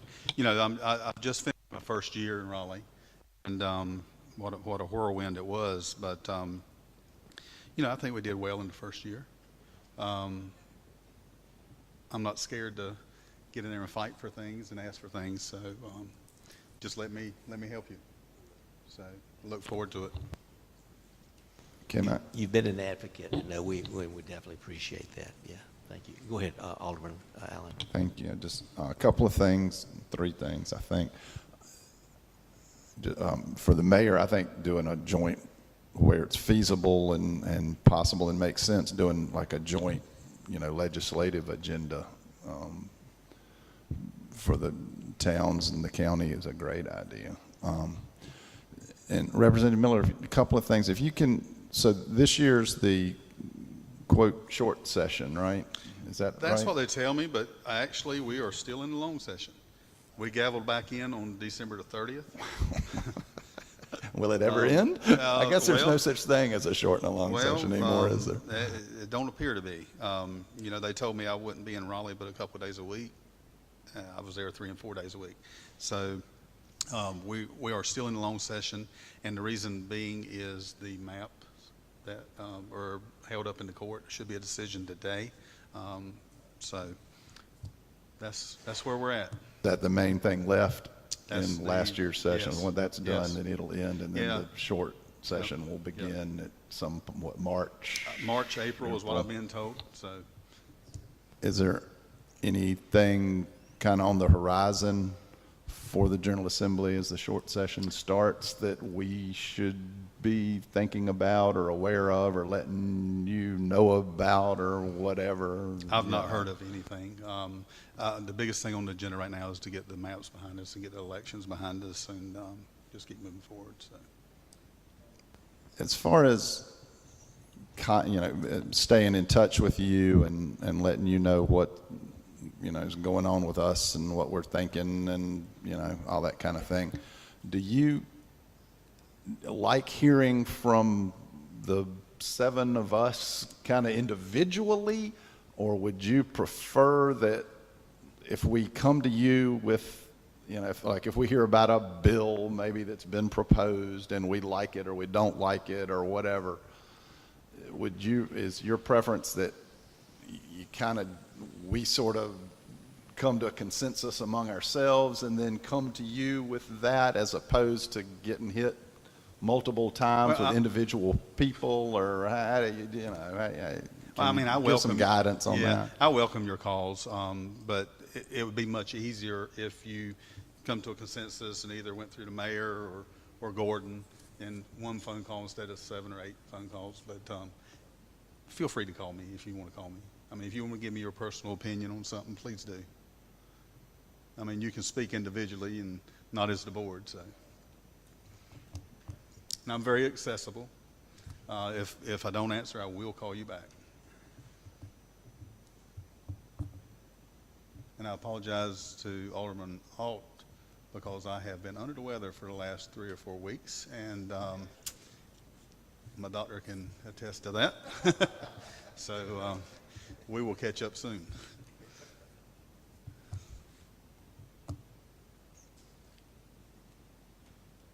Anyone else? Any further discussion with Representative Miller? Well, that was easy. That were easy. It's been, well, you've covered so much already, and you've been such a supporter of Southport. So really, we're just grateful for that and for your service. I know you still are working, and going back and forth to Raleigh is not easy. So we appreciate the fact that you're running again. Absolutely. So I'm we definitely running applaud again. you for that. So Definitely running again. we look forward Every 2 years, Mayor. Yeah, It's I know. painful. It is. I know he does. I do. I know he does. Wow. So Representative Miller, so we're not putting any words into, we spoke previously about from the mayoral term to 4 years, and I don't really like to put words into people's mouth or repeat what folks have said. Do you mind sharing with us your thoughts on how that process, you would like to see that from Southport's being our representative from your perspective? My opinion would be that that should be the will of the people. Now, this is Charlie's opinion. So, if you wanted to change that, I would ask that you let the voters decide if it should be 2 or 4. And then, once they decide, go from there.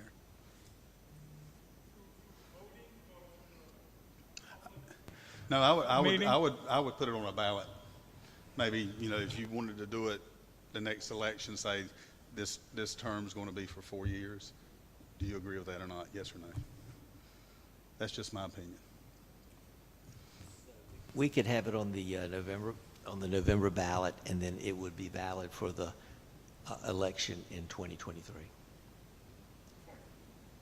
Yes, but you need to check with the Board of Elections to make sure you can do that. Yeah, Yeah. I mean, That's that would be the yeah. next cycle, though. Yeah. This coming November. And then and then we could check with the Board of Election to see if it would be valid for the 2023 election, or whether it would have to be the 2025. Right. Okay. That's what I would recommend. Y'all could, you could do whatever you want to do and request it, but I just really feel like that the people should decide. Not just me or y'all. That sounds good. Thank you. Well, as I say, this is a workshop, and we're working towards the future short-term and long-term goals, and this is one of them. Yeah, makes sense. Yeah, it Can we does. change mine at the same time? Yes, we should. We really should. 2 years is not long enough, is it? No. It's not. Before you know it, you're running again. No. You're running against Very yourself expensive. by the time. Very expensive. Yes, it is. Well, So to be perfectly clear, if the voters of Southport agreed to extend the mayor, or not extend, but change the mayoral term to 4 years, you would support that in the If the House? voters, If the voters support it, you would support it? Absolutely.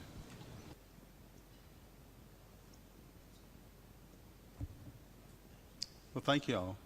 I didn't mean to pop in here on you unannounced, but I had some time this afternoon. I said, well, let me run down and see what they're doing. But no, I'm here. I'm accessible, and just let me know what I can do to help. thank you. Thank you so much. Thank you. I'll walk out with you.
right, thank you, Board, and thank you for that excellent discussion with Representative Miller. We will go to item K, revenue generating ideas. Mr. Hargrove and Thomas Lloyd, I'll call on you for that discussion. Thank you, Mr. Mayor.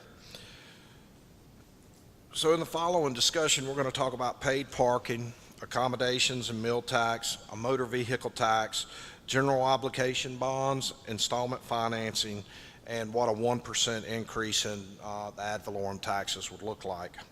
So I'm going to start it off by talking about paid parking, and I want to talk about it from a 30,000-foot view. I handed out to you earlier this morning a parking study that was conducted back in 2006 that identified some potential areas. We really haven't changed that well. I can't really say that. I've been here 18 months, but I think from what we see on this report, it's pretty relevant to what we have today. On the cover sheet of that, you will see a report from Major Tony Burke of the Southport Police Department that states some of the concerns that we should be looking at if we do decide to implement paid parking. Suffice it to say that this isn't just going to be something that we sit here and say, let's do paid parking. It's not going to be that easy. There are a lot of dynamics that are involved, a lot of moving pieces. Specifically, two of them that I could come to mind. A lot of our parking that we have currently within the first 4 blocks of Southport are on DOT roads. In the past, historically, DOT has given consent to allow local municipalities to put parking on their streets. However, that has recently been challenged, and I could be wrong about this, but I do believe a resident of Wrightsville Beach has challenged the DOT that it is actually a illegal act. So, and that is currently moving through our court system now. So I think that, you know, it's kind of a gray area at this point whether we can use DOT roads or not for parking. The second caveat to this is, and I know you're all aware of it, is we have a lot of parking spots in areas that people don't realize that it's right away that it belongs to the city. Specifically, this right-of-way has been encroached upon with gravel driveways, fences, plantings, that sort of thing. So if we were to look at paid parking, we would have to look at the encroachment on our right-of-way. And as y'all know, that has been a political hot potato in the past. But I know that it's something that has been of concern. It's been brought to my attention by several different elected officials. So I want you to understand that underlying dynamic is involved with paid parking. So as we move forward in this discussion about paid parking in the city, is, you know, it will drive some revenue, but at what cost? Whether that's financial cost or political cost, that's for you to decide. You know, of course, the staff works at your discretion. So there's going to be a tremendous amount of heavy lifting to implement this paid parking, and I would just like to sort of have a discussion about that, see if there's even any interest in us moving forward and coming up with some ideas about this. And that's my spiel on paid parking. I'd like to hear comments at this time from the board. I got one question regarding the encroachment onto the city right-of-way, Gordon. Would you agree that we need to focus on that encroachment with or without parking, paid parking?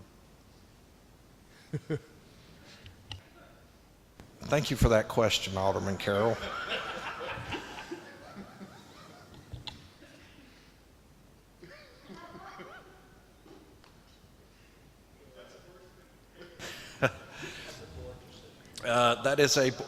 Thank you, Alderman. That is going to be a board decision.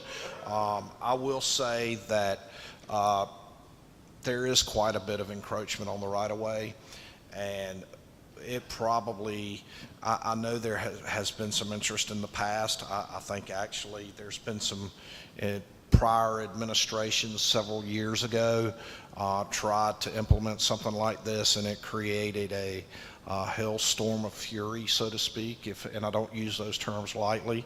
So yes, I think the encroachment needs to be looked at and addressed, but as I sit here today, that is something that will be your decision as aldermen, as elected officials, to make that decision. But as we do so, we will have to stand up and own that decision and understand that there will be a financial cost and there will be a political cost associated with that, because it's happening all over town. Oh, good grief, I'm sorry. Everybody's ears okay? As I said in early remarks this morning,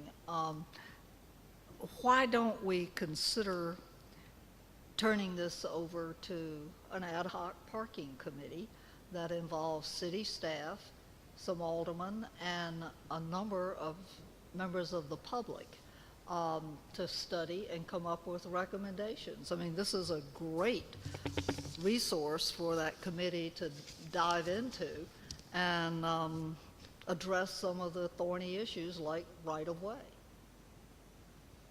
Mr. Mayor, ball in your court.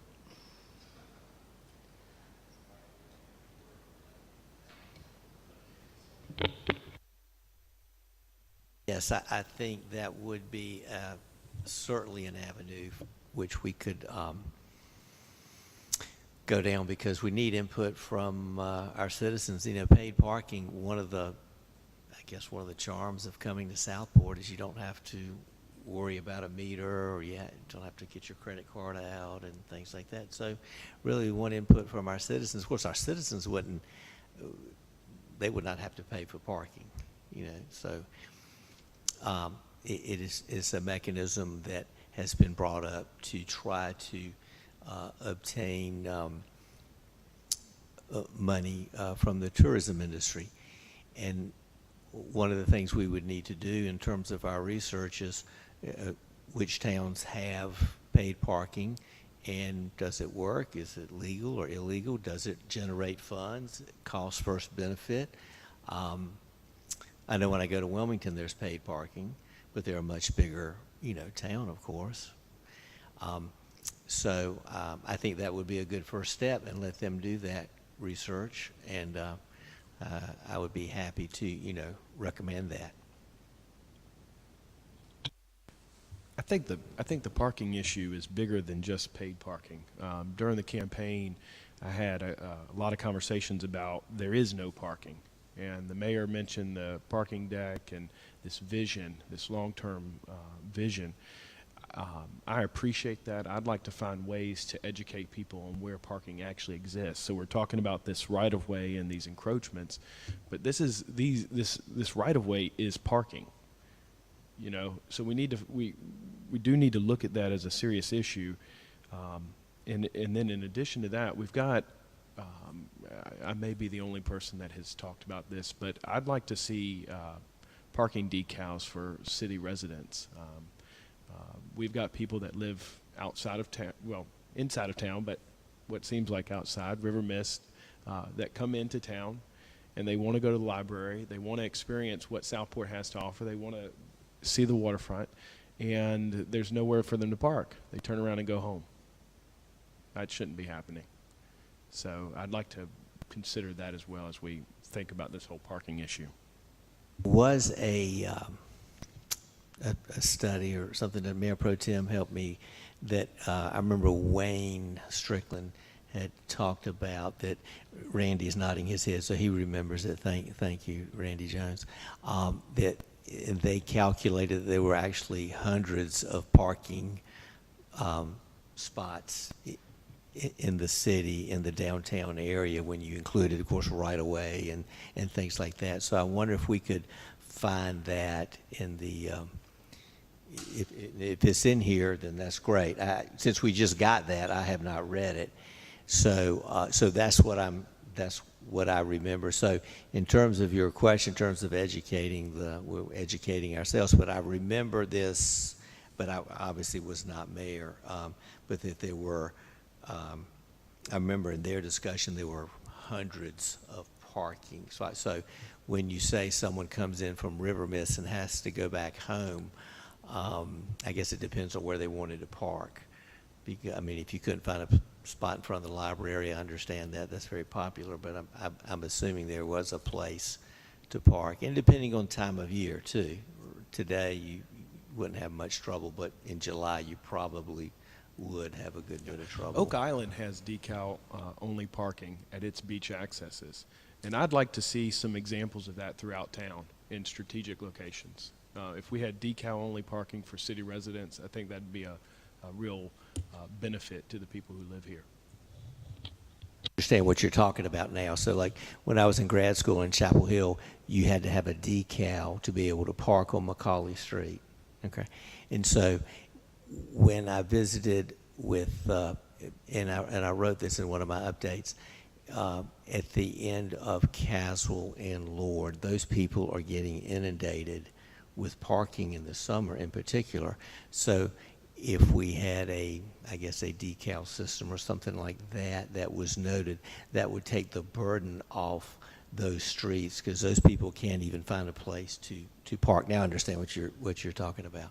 Yeah. So I think that is something we would put in. And I agree. We don't want to talk about just paid parking. We need to talk about a whole global issue of parking in the city. Same as with stormwater. We can't just try to fix one spot. That doesn't help. Look at the whole city in terms of parking and solutions and that type thing. And that's why we're here for this discussion. And let's generate more ideas that we can look at. I have to admit, I read it quickly, but did I misunderstand it? Or can the police department write parking tickets? It talks about in here that whole civil process has to be updated, changed, yada, yada, and I wasn't sure what, I took that to mean the parking ticket, because a parking ticket is not a criminal act. So it's not it falls under that civil aspect. And I'm not sure what the police department is trying to tell me here. I've never seen a parking ticket issued ever in Southport. That doesn't mean that they haven't done it, I just have never seen it. So I'm not sure that we even have the capacity to enforce anything at this point. Now we may, but that paragraph threw me off. I hate to speak for Chief Coring, but it's my understanding that the police department does not write parking tickets. That should fall to our code enforcement officer, who at this point in time is not authorized to write parking tickets. So that is something we're currently working through, and it's a work in progress.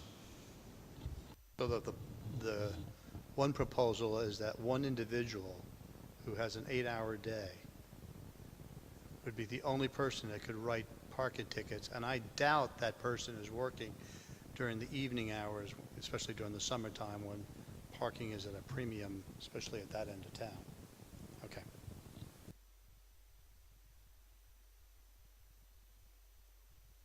That is a process that's unfolding.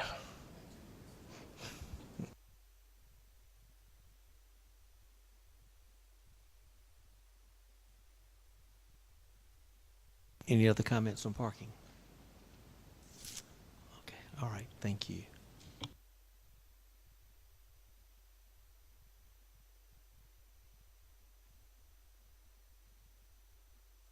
So we have to make a decision that doesn't have to be today.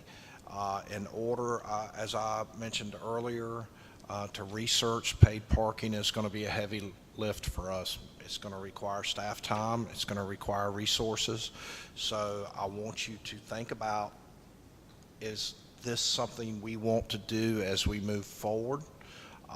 And I think something that we're all missing here that we haven't really talked about is this is a perfect opportunity, a method, so to speak, to monetize the visitors to our community.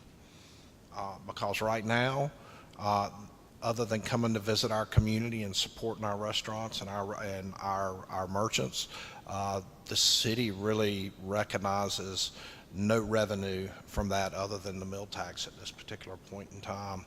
And is it fair, is it equitable for the citizens of Southport to have to support all the visitors that come to our community? They have an impact on our roads, have an impact on our water and sewer system, whether you want to think about that or not.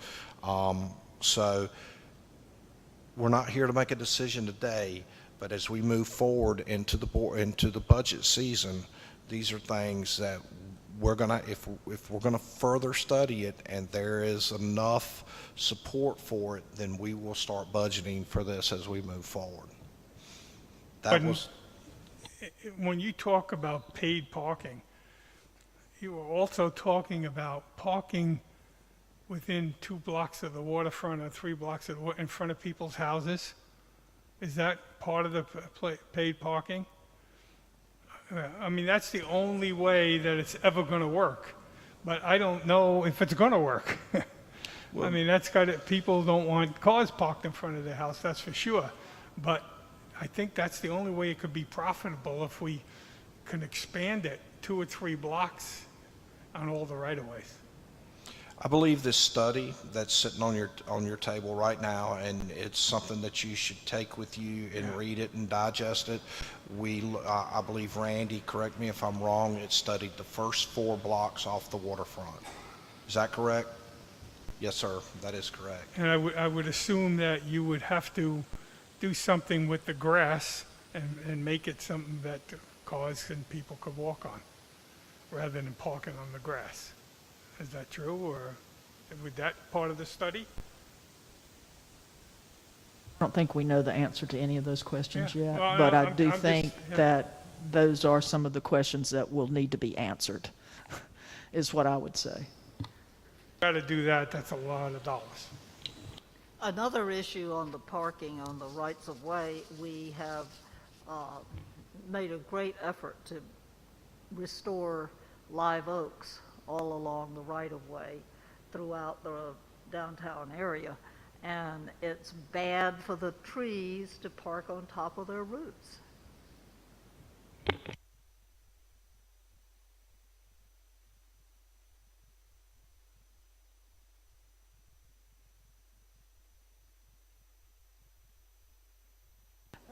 I think all those considerations can be part of the conversation, you know. I don't know about, not in front of your house, but in front of my house is a big right-of-way that has not been encroached upon except by the big tree and some azaleas that ring it.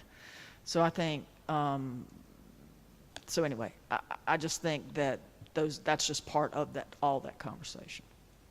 And right-of-way encroachment is an issue anyway.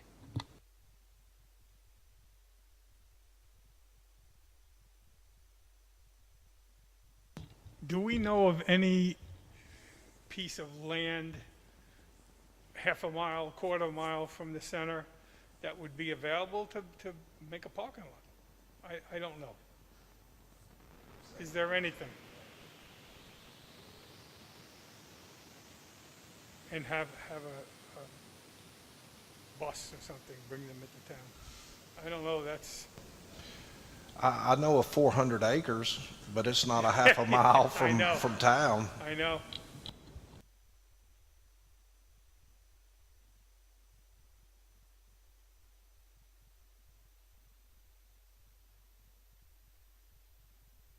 I don't think we want to put a parking garage or parking lot on the 400 acres. It's much too valuable as a nature preserve.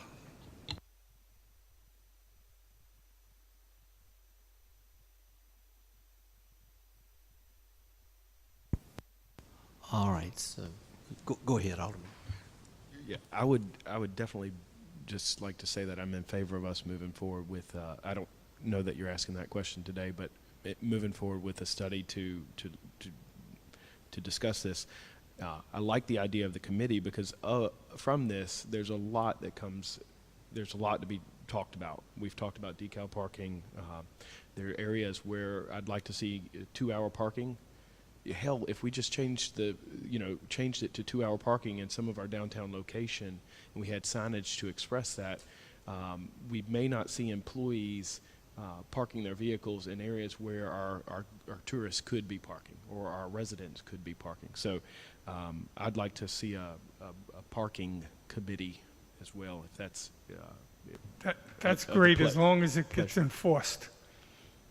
If I it doesn't think get that- I think- enforced.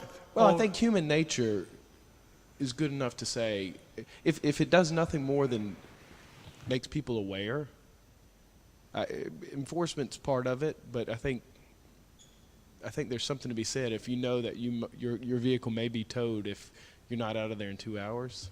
Yeah.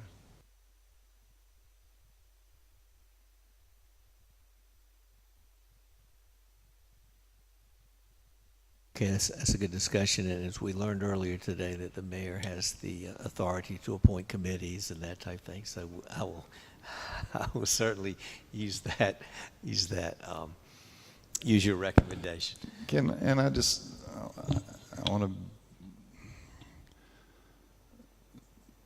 just say that I think, as Gordon said earlier, it's going to take a lot of staff time and potentially money to really fully dive into that topic and come up with solutions. And I think we need to be we've got a lot going on right now, and we've got a lot to do. And I kind of feel like we need to have some prioritization of what we're going to try to accomplish in the short term before we just start kind of willy-nilly throwing things out there and deciding that we're going to do this and that and the other thing. I think we need to think long and hard about what we've got the bandwidth to accomplish. Yeah, definitely, very good point. But I think as I say, the workshop is for us to begin the process of moving forward. And I agree with you in terms of prioritization, and we certainly will do that on every topic that we discuss. Okay, so with paid parking, we would move to item 2, accommodations, meals tax. Thomas Lloyd, thank you.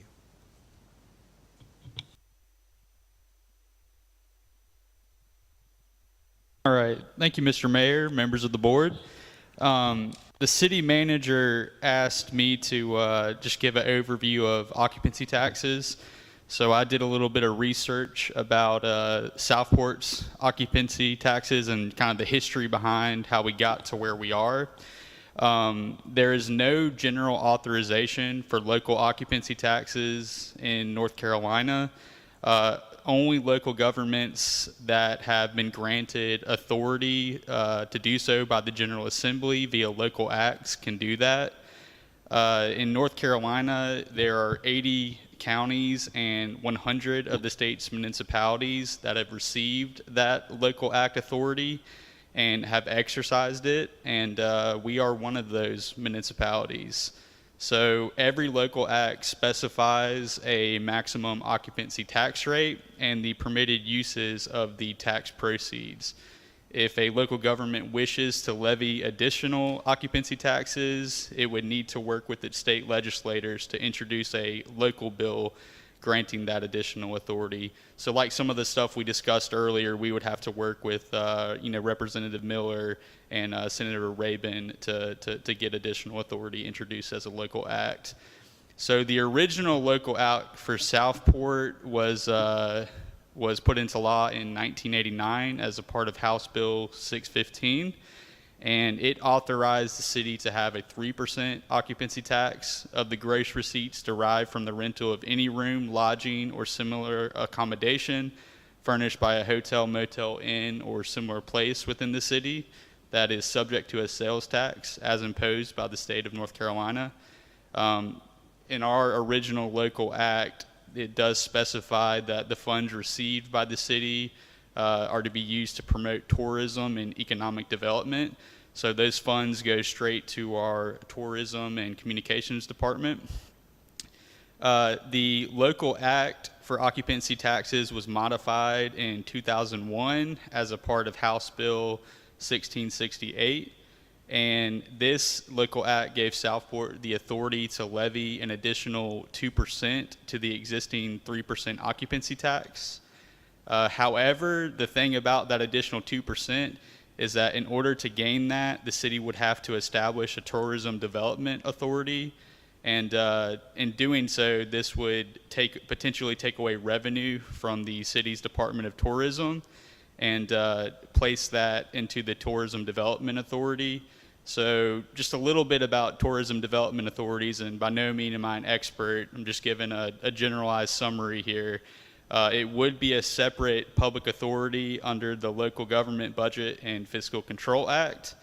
1/3 of those members would be required to be affiliated with businesses that collect tax in the city, and then 3/4 of the members must be individuals who are active in the promotion of travel and tourism throughout the city.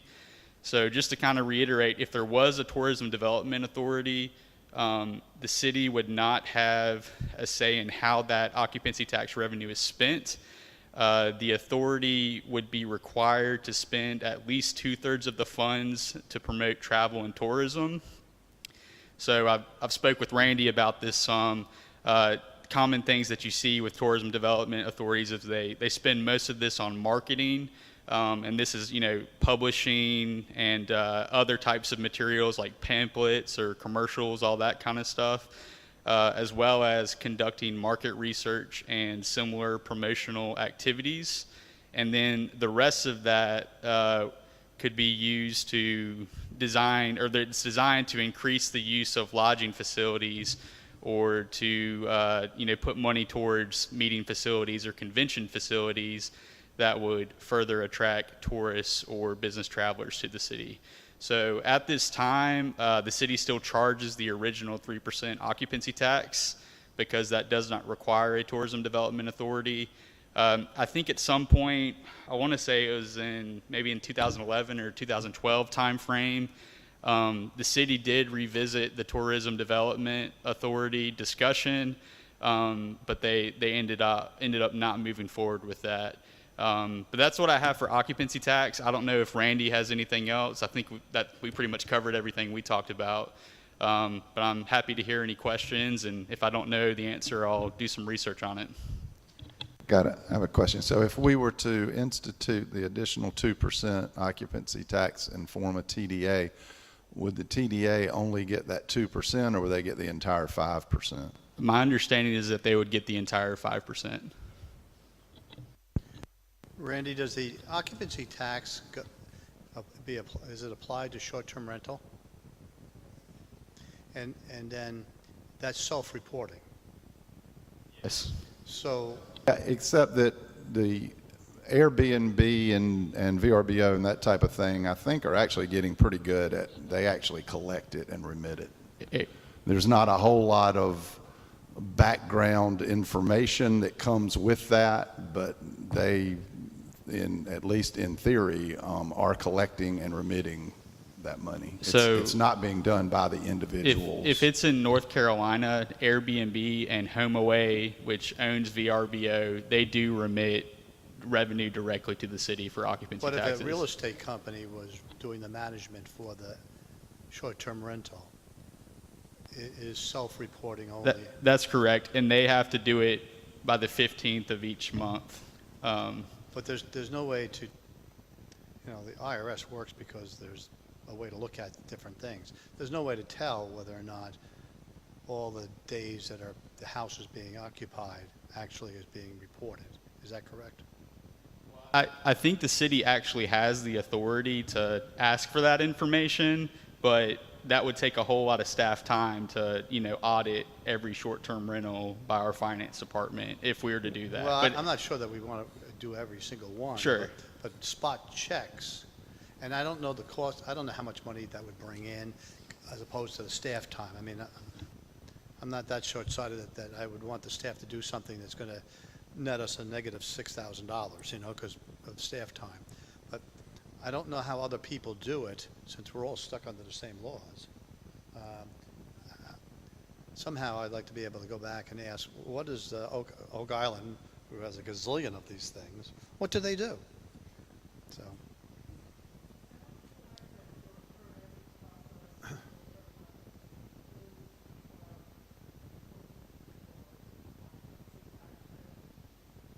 Yes, so I mean, there has to be a verification of there actually being bookings, but they are, in the ordinance and the standards, they are required to, send that proof in on the 15th of each month to the tax department, or the tax collector, Teresa Jones.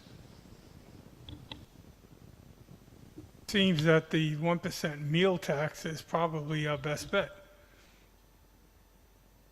Sure, I mean, especially for all the tourists that are coming in and out and using, going to our restaurants, not even just tourists, but people from the surrounding area. A lot of people come into Southport and use that as their kind of downtown, business area. So that is definitely an option. But with that, we would have to get potentially some other municipalities on board that would also be interested in, trying to introduce that as a local act with Representative Miller, for example. Well, he said that we could do it alone, but it would be to our advantage if we had a few other towns. Yep. Just to clarify, Tom, are you suggesting if we go over to Oak Island about short-term rental, we ask them at the same time about the $1 meals tax? Tie it all into one meeting? Which I'm fine with.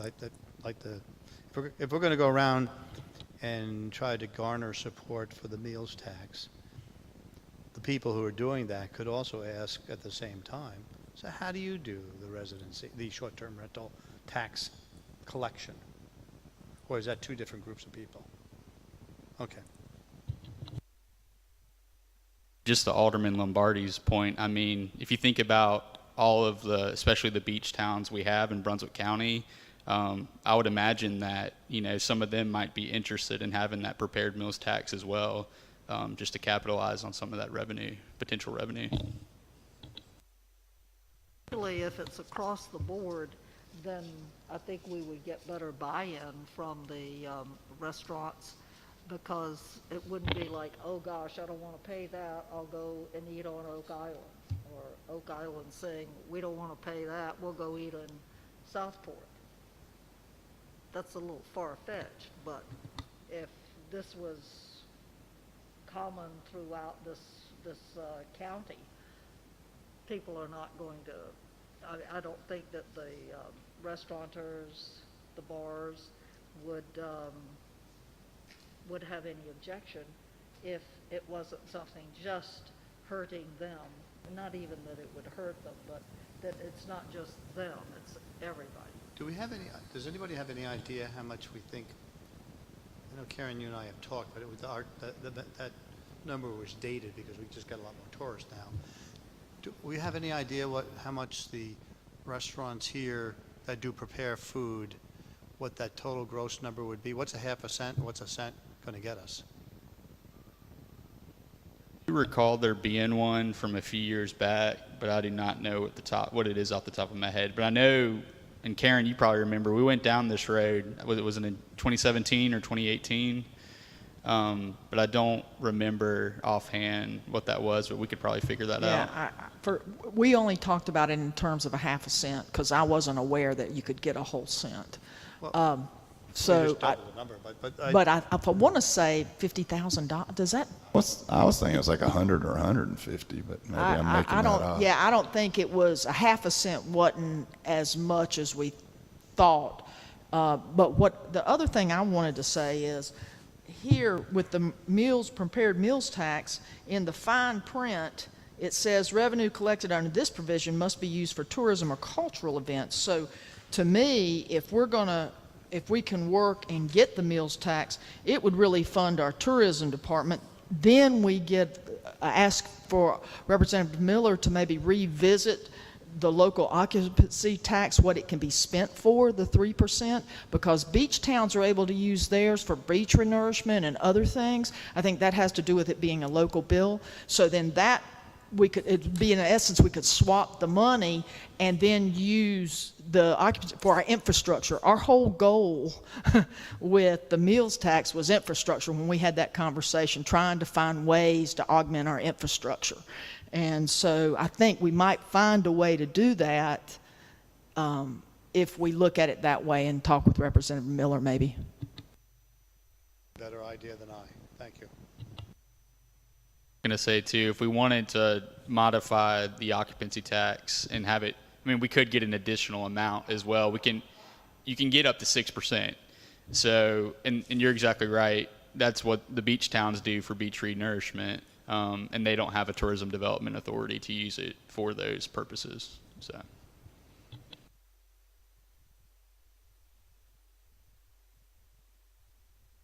Very good discussion on the accommodations and meals tax. Next will be the motor vehicle tax. Thank you, Mr. Mayor. So this is something that local governments are starting to take more advantage of around the state.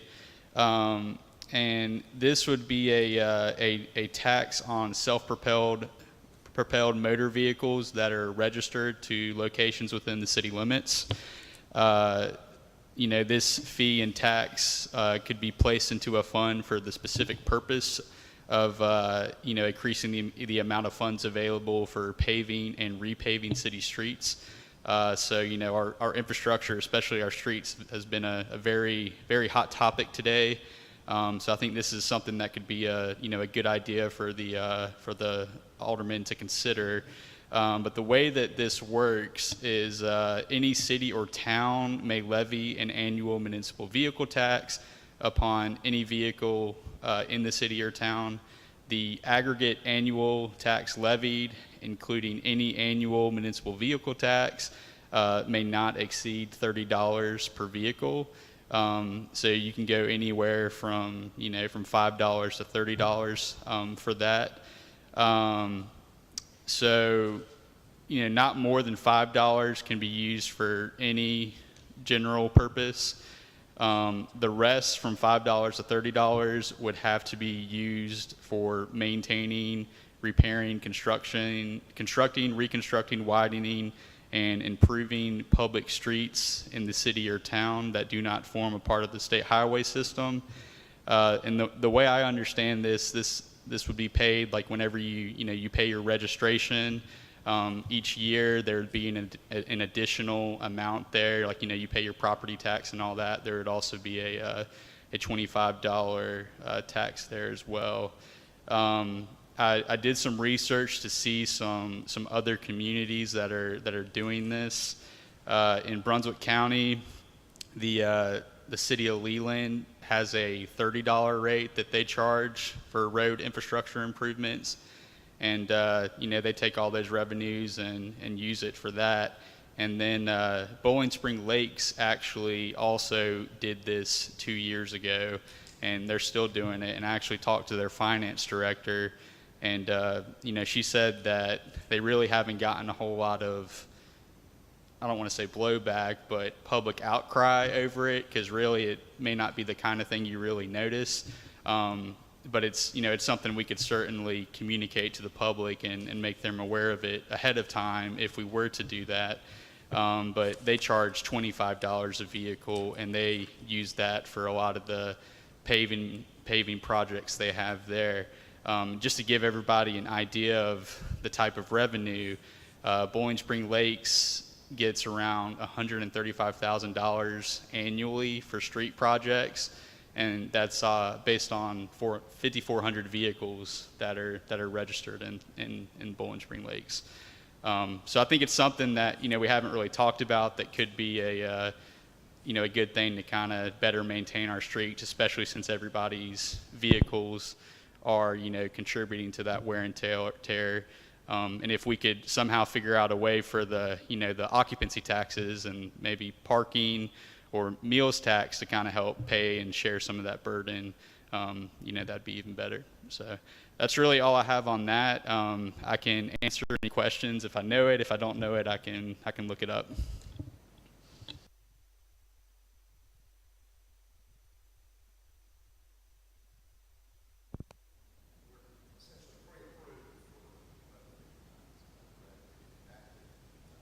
Yes, we can just enact it by a resolution during the budgeting process. That would be the logical time to do it, is with the adoption of the new budget. But yeah, it's just by resolution. We don't have to get any kind of special approval from the General Assembly. Yeah, I like that idea if it's targeted for infrastructure repair. That's good.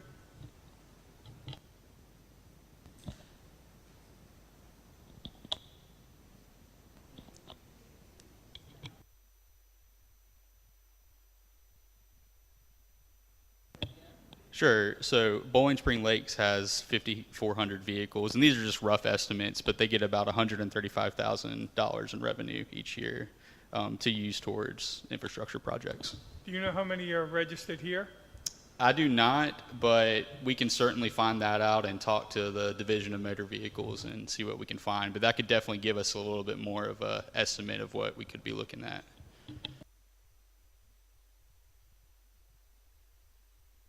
Very good discussion. I'm surprised no one mentioned about should golf carts be included. Thank you. I'm just for a little levity. All right, next. No golf cart owners, please. Don't. Item 4, general obligation bonds, installment financing. Mr. Hargrove. So last year during our board retreat, we talked a lot about different financing options that the city had or different local government units had used in the past. I think a lot of them probably don't play well for the city of Southport. I want to just really pull the board real quick. If we had enough money to solve our stormwater issues and our street issues, how much money do you think that would cost? How much money do you think that is?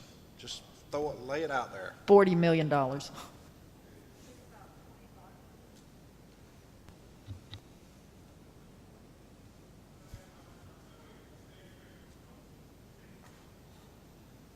Okay, so, I really appreciate the work that Thomas put into these taxes, and as we all know, every little bit helps to offset what we need. But really, if you think about it, it's really just a drop in the bucket. It's putting a Band-Aid on our problem.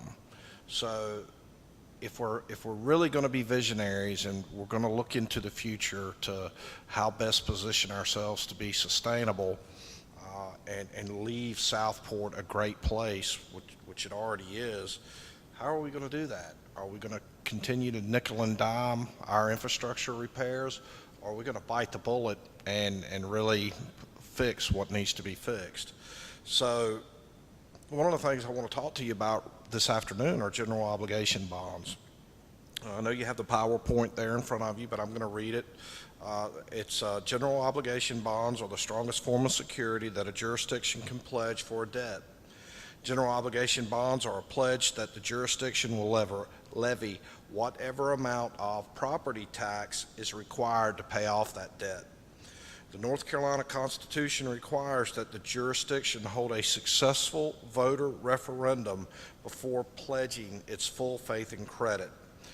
The amount that may be bonded, the debt limitation, is restricted to 8% of the appraised value of the property subject to taxation.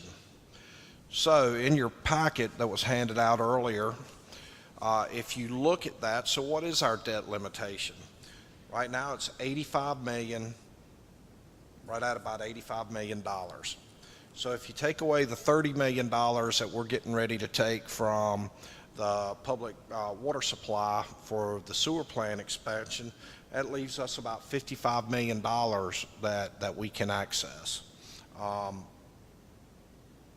So we have to ask ourselves, are we going to nickel and dime stuff, or are we going to bite the bullet and go ahead and look at it maybe a general obligation bond? Because of stormwater issue, I've spoke about this to each of you individually. We can't go on the northwest side of town and fix the stormwater issue, because all that does is push the issue somewhere else in the community. it's got to be a holistic view. It's got to be a holistic fix. We've got to look at it from a citywide perspective. What are we going to do about the roads? If it's $50 million, it'll take forever. It'll take 100 years to repair our roads. So maybe one of the things we look at is a general obligation bond. And I don't know whether it's $40 million. I don't know whether it's $25 million. I don't know whether it's $50 million. But whatever it is, we need to start studying it, because what's going to happen here is we're going to continue. Okay, so we've talked about a tax increase for our property taxes. What this is, okay, so let's say we do a 5% or a nickel increase in our ad valorem taxes, and how many years will it take us to raise $25 million at at that rate? Whereas we could do a general obligation bond, and then we'd have that money up front and then pay for it on the back end. So something I want you to consider is, are we going to nickel and dime repairing the infrastructure here in Southport? Are we going to bite the bullet and be true visionaries, anticipate what the future is going to hold, and move Southport toward a more sustainable future? Our roads are not getting any better. As Alderman Lombardi spoke earlier, things are only going to cost more in the future. It's not going to be less expensive if we wait. It's just going to become more and more expensive as we move forward. So 30,000-foot view of general obligation bonds, something to think about. You might have an appetite for it. You might not have an appetite for it. It's solely at the board's discretion. If we were to move forward in something like this, I know a lot of local government units do it, and there's a lot of preparation. There's a lot of groundwork that has to be laid in order to do something like this, to bring it for a referendum in the next election. If it's something that the board has an appetite for, it's something that we really need to start working on now. So that's really all I have for general obligation bonds. I'm not really going to talk about installment financing. It is the most popular form of financing with local governments. I'm having a hard time wrapping my mind around how we do installment financing for stormwater, because how does the lender have a vested interest in stormwater? There is no asset to hold as collateral for that. And how does a lender hold roads as a collateral for a loan for that? So I'm not sure that installment financing is the way to go, although that there might be opportunities for other projects here in the city that we can use. So I'll entertain any questions now. Yeah.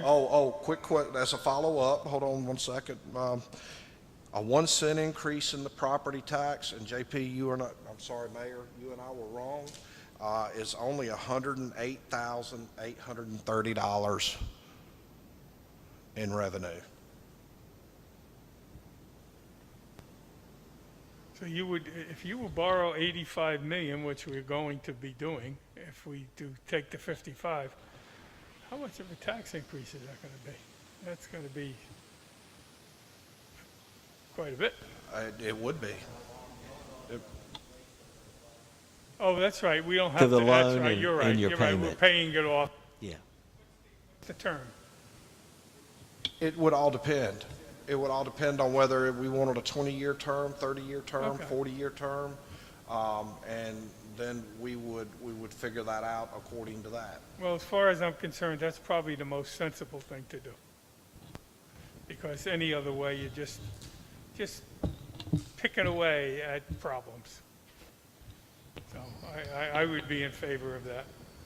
So I think Gordon, we know that so many of the problems that we have with infrastructure is because we delayed and didn't do anything, and now we're having to pay the piper. And it's never going to be cheaper than it is now. So Gordon, to refresh or to go over a conversation you and I just recently had, that goes towards Tom's question of how much and how long. We can't answer, I don't think you can answer that question until we put the paperwork in, because it's going to tell us, at that point, we figure out what our bond rating is. And we don't know what that is. We don't know how much not us, past boards' behavior will impact our bond rating. We've only had 2 really good years of where we've made the audits and all of that stuff on time. And those past years all count against you. And so I'm looking forward to this, but getting a hard fixed answer, are we in a junk bond business now? I don't know. I'm sure we're not going to be AAA. So how much it'll cost us, but we can't get there until we ask the question, and that's when Moody's and S&P and I can't think of the name of the third one can give us an answer. I would like to deflect to Ms. Dutton. I have already tasked her with securing information about what a potential bond rating might look like.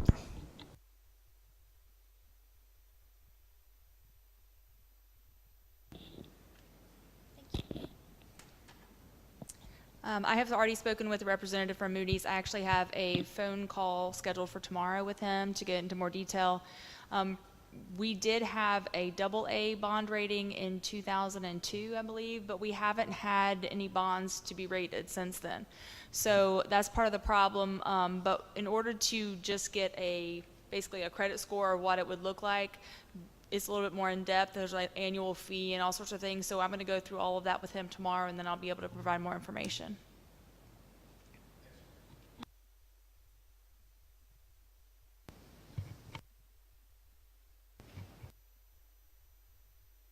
All right, have to start the conversation and have to start the process. And so this is doesn't mean you have to do it. You're not forced to do it.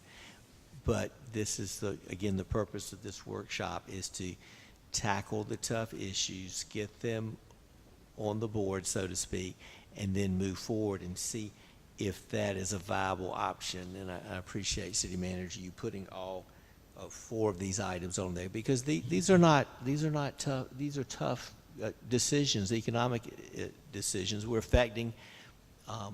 We talk about inflation. I mean, this is inflation in terms of increased taxes for our citizens, and so we need to look at it carefully. And I think part of it, having our tourists help pay for part of that, I think is beneficial as best that we can. So, any further discussion on the general obligation bond? Yeah, I've got just one other question regarding the general obligation bond. The repairs that we're maybe using that money for, will the loan outlive the repairs?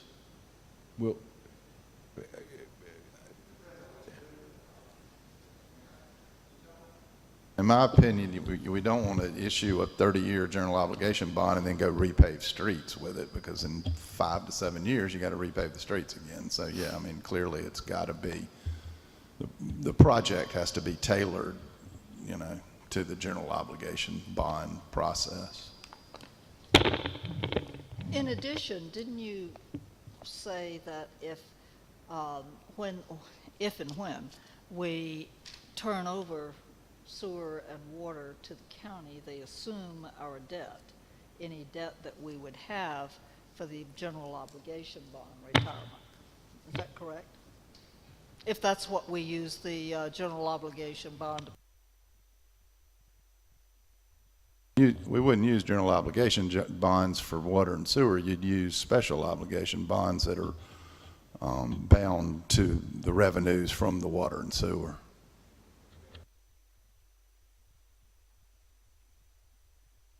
Would be a revenue bond. You would have water and sewer. You'd use the proceeds, your profits from the water and sewer fund to pay that back. That would be a little bit different type of bond offering.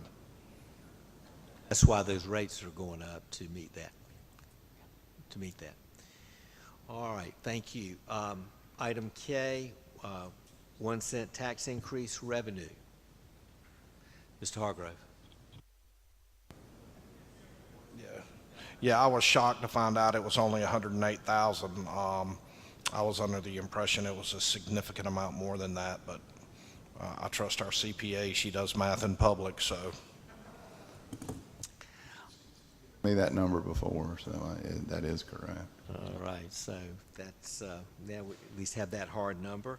And I appreciate everyone being here today. I want to thank city staff. Thank you, Mr. Hargrove, Madam Clerk, the Department of Communication and Tourism, Randy, Lisa, Dory. Thank you. And thank you, Alderman, for being here. This was a good first step. I'm looking forward to our meeting on Thursday. And then, of course, we have our another workshop on the 21st, and we may have another one after that, depending on how what we need to do is Mr. Hargrove and I talk about it. We don't have to get it done quickly. We just have to get it right. So we have time to do this. I'll entertain a motion to adjourn. Thank you. I think I heard it from all the aldermen at once, and first and a second. Workshop adjourned. Thank you.